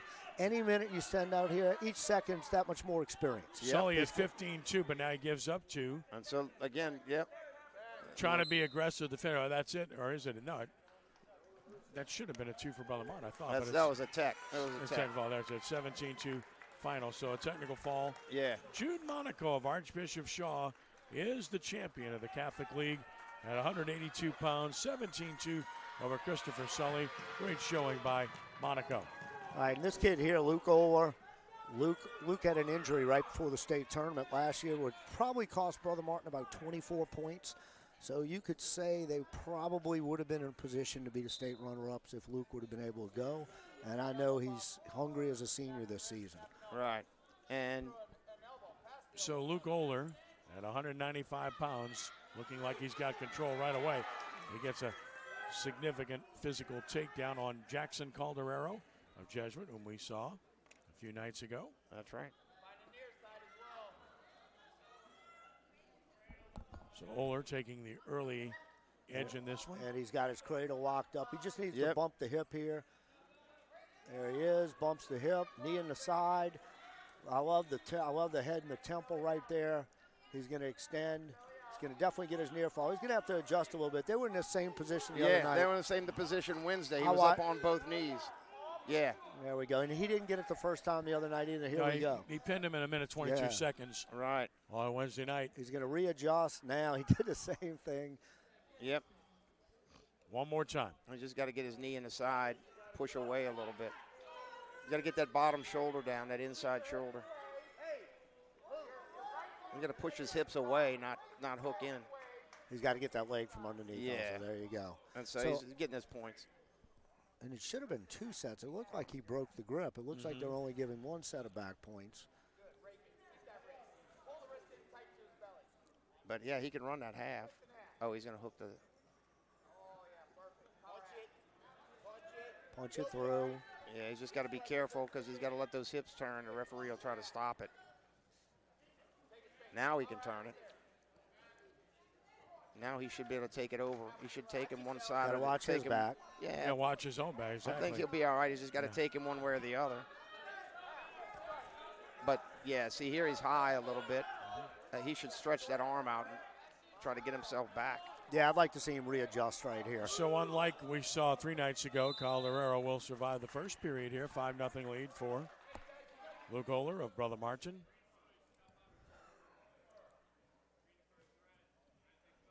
And it will be Luke Oler. Calderero up. Well, let's see what Oler does. Oler's sitting on those ankles here. Yeah. See how quick he can move off of that. He's going to sit back into him. Yeah, that's usually an indication he's going to sit when you're sitting on those ankles, like the cross of the ankles. Which he did. Did a good job. And then he kind of went back to his base. And you don't want to take a break on bottom, and it looks like he took a little bit of a break. He's got to get his head up. Now he's got a hand fight. So look at the hand fighting going on. Stand and switch right here. Stand and switch. Get away from the edge. Stand and switch. There we go. Yeah, Calderero's too close to the edge. I think he's going to be able to hold on. Maybe get him out of bounds. Yeah.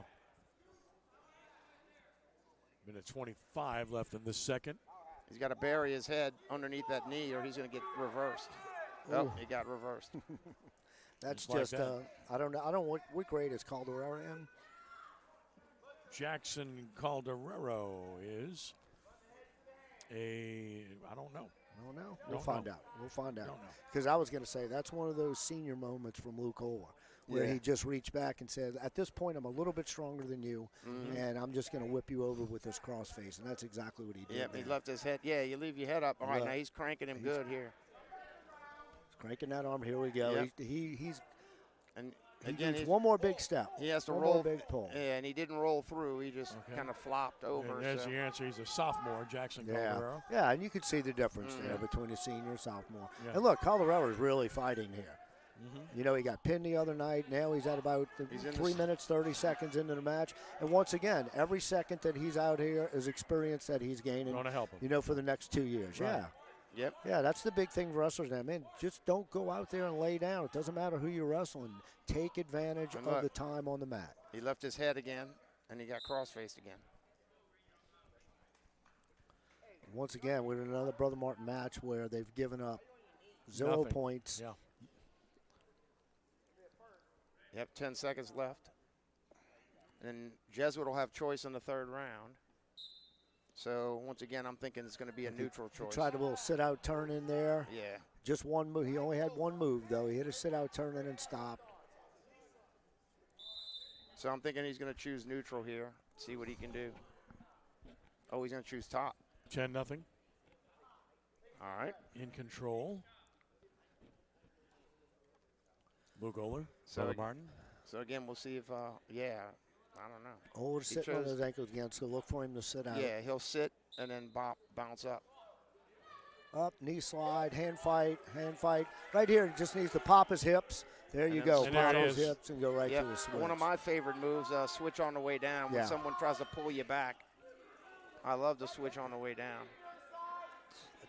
Don't know why we haven't given two. There we go, 2 point. He had the leg hooked. Referee waited and made a good call. 12-0 lead here for I'm sorry, Luke Oler. I was just a little shocked. I didn't know if I heard in the headpiece that Robbie said that the referees made a good call. That was a mistake.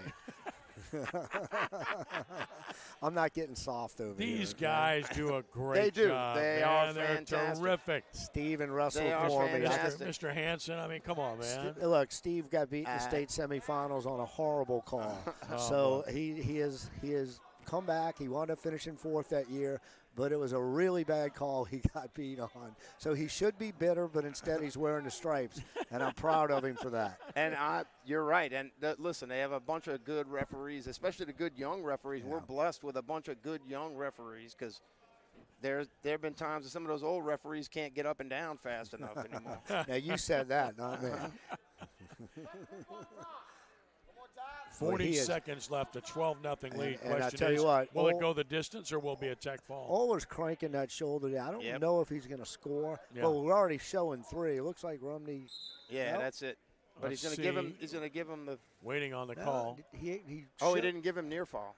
They're talking and still talking and no, didn't give him near fall. He had 3. I thought I saw showing it too. 3. He tapped it on the mat. I don't know what changed his mind. I don't know. I thought I saw that too. Hey, nice bottom move now. Look, you saw he got a little movement. It's the third time he's hit that sit-out turn in. Yeah, but then they didn't keep going. No. They didn't keep doing anything. And on bottom, you want to create that movement going and make that guy get on his own feet. Because if he can get on top like that, you're going to be in trouble. He's still calling it. And time's running out 6-5. Looks like he's going to walk off with a 12-0 lead and another just about perfect match for another Brother Martin wrestler. Luke Oler is your champion at 195 pounds, 12-0 shutout of Jackson Calderero, who went the distance with him this time around, but Oler just too good. Gives Brother Martin another championship. That's now 10 out of 12 for the Crusaders here in the district championship. Well done. So this match here, this makes me feel old. Griffin, the Jesuit wrestler's older sister, is an outstanding soccer player at Dominican. Okay. Played on my daughter's teams growing up, so I've known Griffin since he was 4 years old.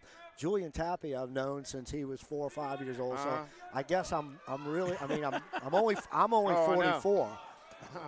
But man, I started coaching when I was 12. Yeah, right. But man, it's great to see these two kids here. And Griffin, I was telling Coach Hatter the other day, he's going to be a monster in both football and wrestling. Oh, yeah. I believe he's only a freshman or a sophomore. Griffin Ellis on the mat for Jesuit against Julian Tapia for Brother Martin. And once again, this would be great just for Griffin to get some experience against Julian, who's going to be seeded top 6 at the Division I tournament. Right. And it's already great because, again, the finals of a district, and, you can equate that to other matches. Well, Ellis is a freshman, and he's 9-2, but he's in Dennis. He's in Doherty's weight class, so he's not going to get that opportunity for Jesuit yet. Yeah, he's going to be a big athletic kid. Right, but it's smart of Coach Aurelian to get him in here and get some big, get some mat time so you don't have a guy that has zero experience taking over the next year, Julian Tapia, 22-8, the senior. I'll tell you what, it looks like Jesuit will be set at 220 in heavyweight for the next 2 years. Oh, it does, doesn't it? And there's a good move by Tapia to get the lead. And look, I told this is not a secret. I told Julian and Josh this at the Louisiana Classic. Julian is way better on his feet than Josh was. Josh was a great wrestler for me, had a good college career, but his little brother's got better takedowns.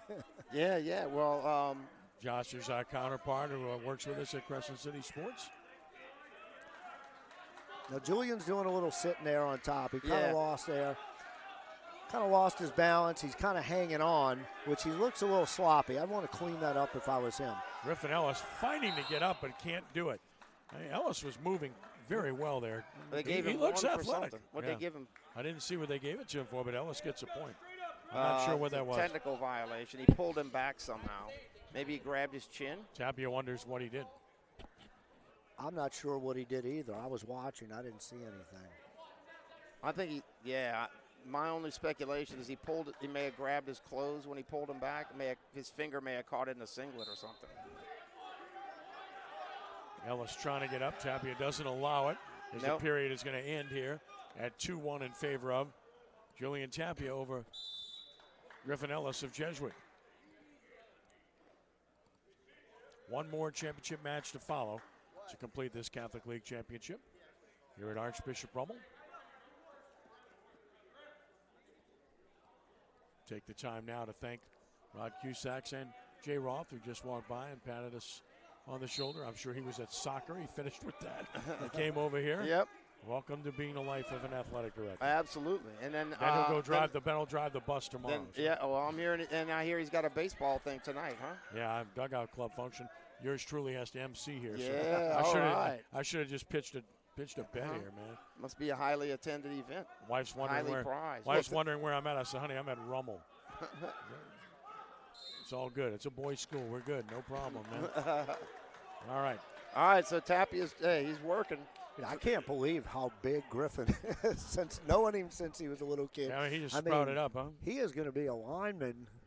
Coach Manali is going to be pretty fired up to have this kid in his program for 3 years. Well, that's a along with the wrestling coaches. That's a heck of a football coach there, Ryan Manali. He's got to turn to the middle. Oh, hey, nice stand-up on the bottom there. Great job. That was good work on the bottom. Julian Tapia with a really good job to get out of it and make it 3-1. So now Griffin snapped the head down last time and kind of snapped him into his leg. We'll see if he can maybe snap him and then get a sprawl where he doesn't give up the takedown by snapping him down, Yeah, and if I'm Julian's coaches here, I want him to be a little more smooth. I want him to hit his moves. He was a little sloppy on top. But I want him to kind of clean things up a little bit with state coming up. He needs to get out of that. He doesn't want to be in that position. We got some blood here. Blood. It's like Griffin's got a nosebleed. So they'll tend to him. And that'll give both wrestlers a chance to catch their breath and get some instruction in the process as well. As mentioned, one more match to go.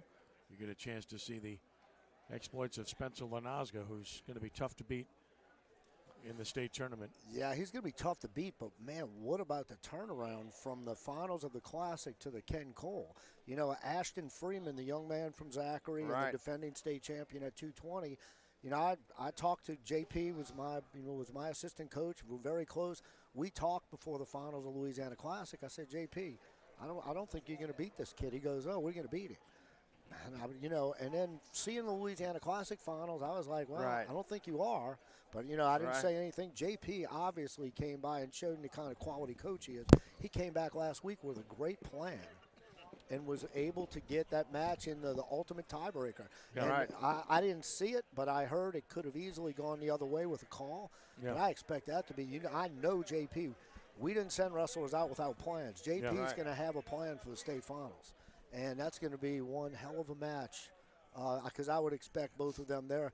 Tommy Prohaska said it from Catholic. That weight class, they're fighting for third place. Right. Well, I'm going to tell you, that's two great athletes, too. Yeah. I mean, that's two great athletes, not just having a plan and being good wrestlers, but that's two outstanding athletes, too. So that combination is fantastic. Yeah, both led their football teams to the state finals. Yep. Zachary winning, Jesuit getting second.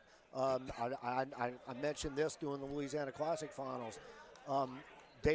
Coach Brew, friend of mine, Coach Brew, told Coach JP the reason his defense was so good is because Ashton had to be double teamed on it just about every play. And it opened up room for his other guys to make plays. So, he led that defense. So we're getting a little blood cleanup here. It's going to be 3-1 Julian Tapia. And like I said, I think his coaches really want him to clean things up here. Once again, man, I can't get over. I mean, Griffin was a scrawny little kid who aggravated everybody at the soccer games. He was funny. And look at him now, man. I can't get over this. Yeah, he's definitely a specimen. He is. And I'm jealous, of course, all of 5'7". I would have given a lot of money to be this size. Well, I was the same way. I was a 98-pounder in high school wrestling. That's both of us. Yep. So. Yeah, unfortunately, I was a 98-pounder my junior year when David Rowan was a 98-pounder. So the state semifinals was a bit of a bloodbath. It was my blood. Right. And it was him going on to win the state championship. All right, we're back to action here. 3-1 lead for Tapia. Last minute of the second period. And it looks like Julian is just a bit thrown off here. You got a guy he's a freshman out there, a little inexperienced, and he's throwing some fakes at Julian and kind of keeping him off guard. Right. And again, we got that front headlock. You got a little front headlock here. Last time.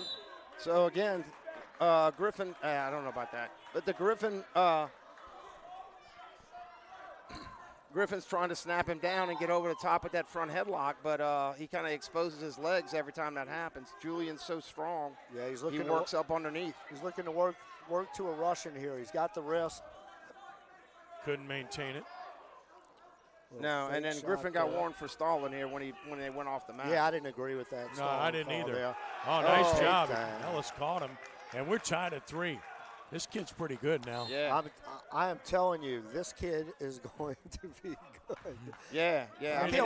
I can't wait to go talk to him after. I hope he doesn't decide to wrestle me because I don't think I can hang with Griffin Ellis right now. Well, Lanowska's a sophomore. If they can keep Griffin at 220 for next year, when Doherty graduates, man. So, yep. All right, so Griffin's doing a good job on top here. And look, you can see the inexperience, but he's getting by here with athleticism. Right. I mean, it goes to show you, man, you get these big kids that come out from football that have athletic ability. You don't have to teach them a whole lot. No. If anybody's listening out there, if any young kids are listening, you only need about 3 or 4 moves to be a state champion. Now let's watch this because this match could be decided by an escape. Yeah. Brother Martin has ridden very well. Right. Can he ride him here? Because otherwise, if Ellis can get an escape with Biggs, it's going to be hard to get a takedown. Griffin is reaching back here. I think Ellis is going to get out. He needs to get out. Too strong, too big and strong to hold down. He's got to stop. He's got a chance to reverse him here. Yeah, it should have been an escape, not a reversal. But Ellis is in on the leg. He may end up with a. Oh, look at that! Now Tapia fights back. Good job on Tapia. And now still got the leg, still nothing, and trying to take him down off the mat. What a battle here between these two. It's good wrestling. This is evenly matched. This is good. Here's what really impresses me, the conditioning of Griffin. Yeah. Julian, that's a lot of weight to be thrown around out there. Yeah. That's a big, strong kid.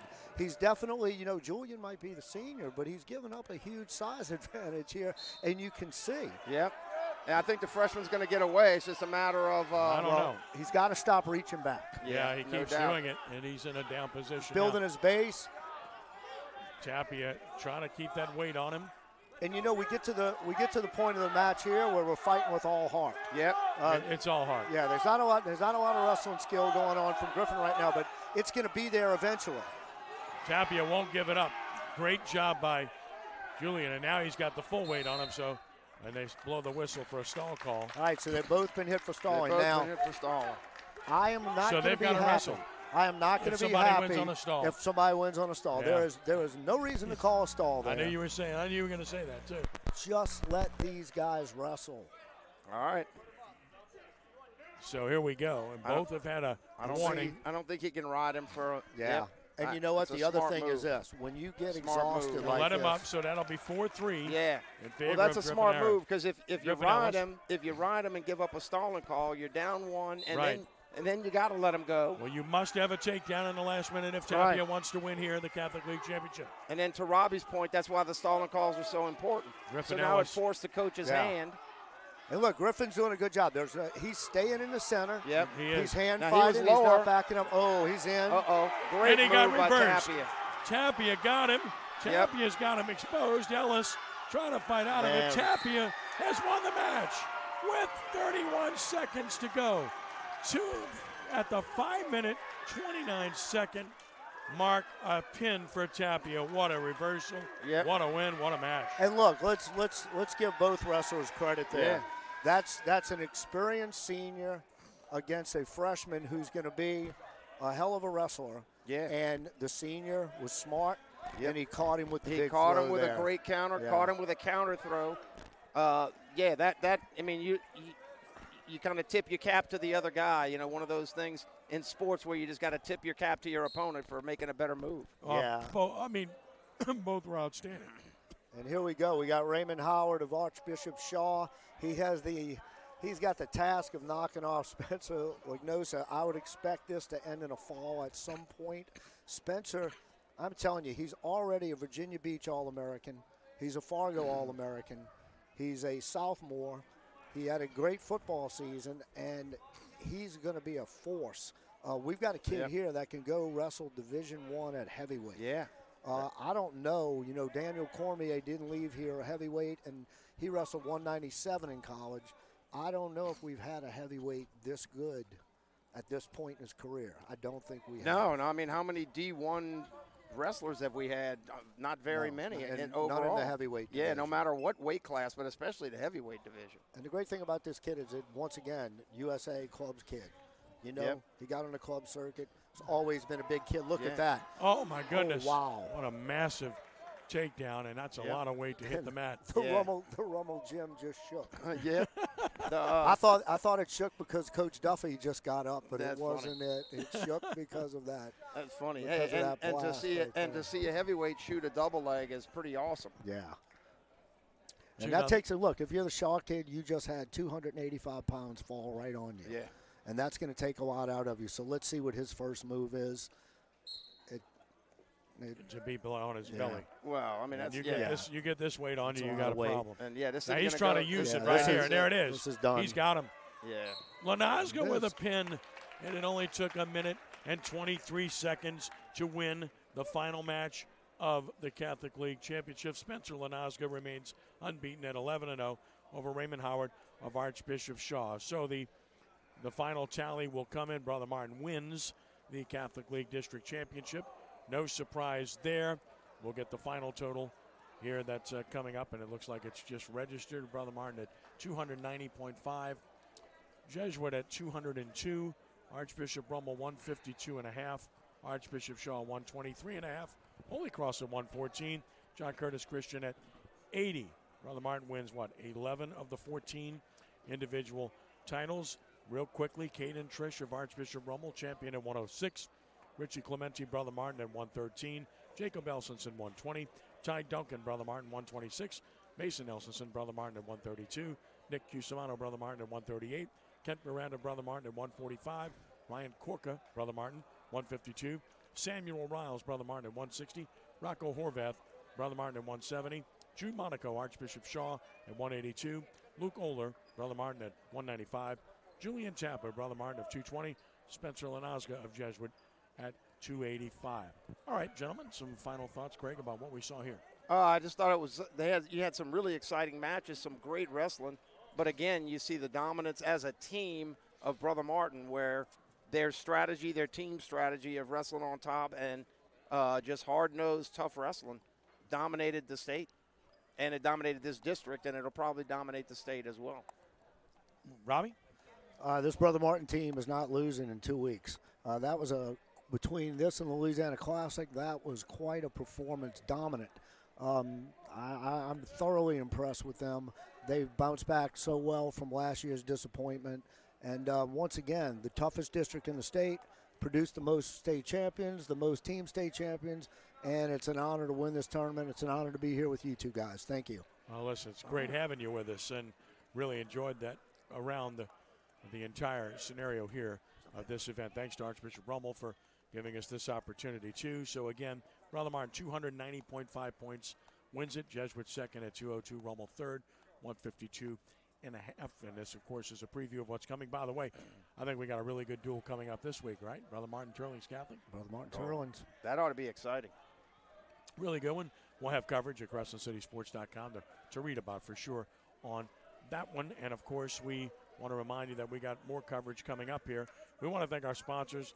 Live streaming on Crescent City Sports brought to you by the Lamarck Automotive Complex in Kenner. Lamarck Quick Lane Services, all makes and models, batteries, tires, oil changes, and more. All done quickly while you enjoy some popcorn. Must be a reason. Our thanks also to Crescent City Sports sponsor Academy Sports and Outdoors, who has all the gear you need to enjoy more sports and outdoors, all at prices you'll love. And with curbside pickup available now, it's never been easier to shop the top brands in the store and online at academy.com. That's Academy Sports and Outdoors. And thanks to Ochsner Sports Medicine Institute, treating more than 30,000 athletes a year with innovative treatments for sports injuries. Visit ochsner.org/sportsmed to learn more. Crescent City Sports has more live streaming next week. We shift our attention to basketball. And coming up on Tuesday night, we'll have a doubleheader live from North Shore High School. Ponchatoula boys and girls against the North Shore Panthers. Mr. Bill Gallagher will join me on the call. That's Mr. Bill Gallagher. Mr. Bill Gallagher Sr. will join me on the call. I want to clarify that because Bill Gallagher Jr. is the principal at North Shore. So Mr. Sr. will join me at Mr. Jr.'s school. You got that? Look forward to that on Tuesday night. Again, we thank everyone for being with us again. Thanks to Robbie Dotree. Thanks to Crave Kettleson. Thanks to Matt for a great job as always. Matt Merritt doing a great job. VK Jones, our cameraman. And we appreciate each and every one of you. Until next time, I'm Ken Trahan. Thanks for joining us. Be a good sport, and God bless you one and all. We are rounding third and heading home. So long. All right. Yeah, good job. Good job. Thank you. Good job, dude. Thanks, Ken. It took so freaking long. I told him we had to go like a doomy format next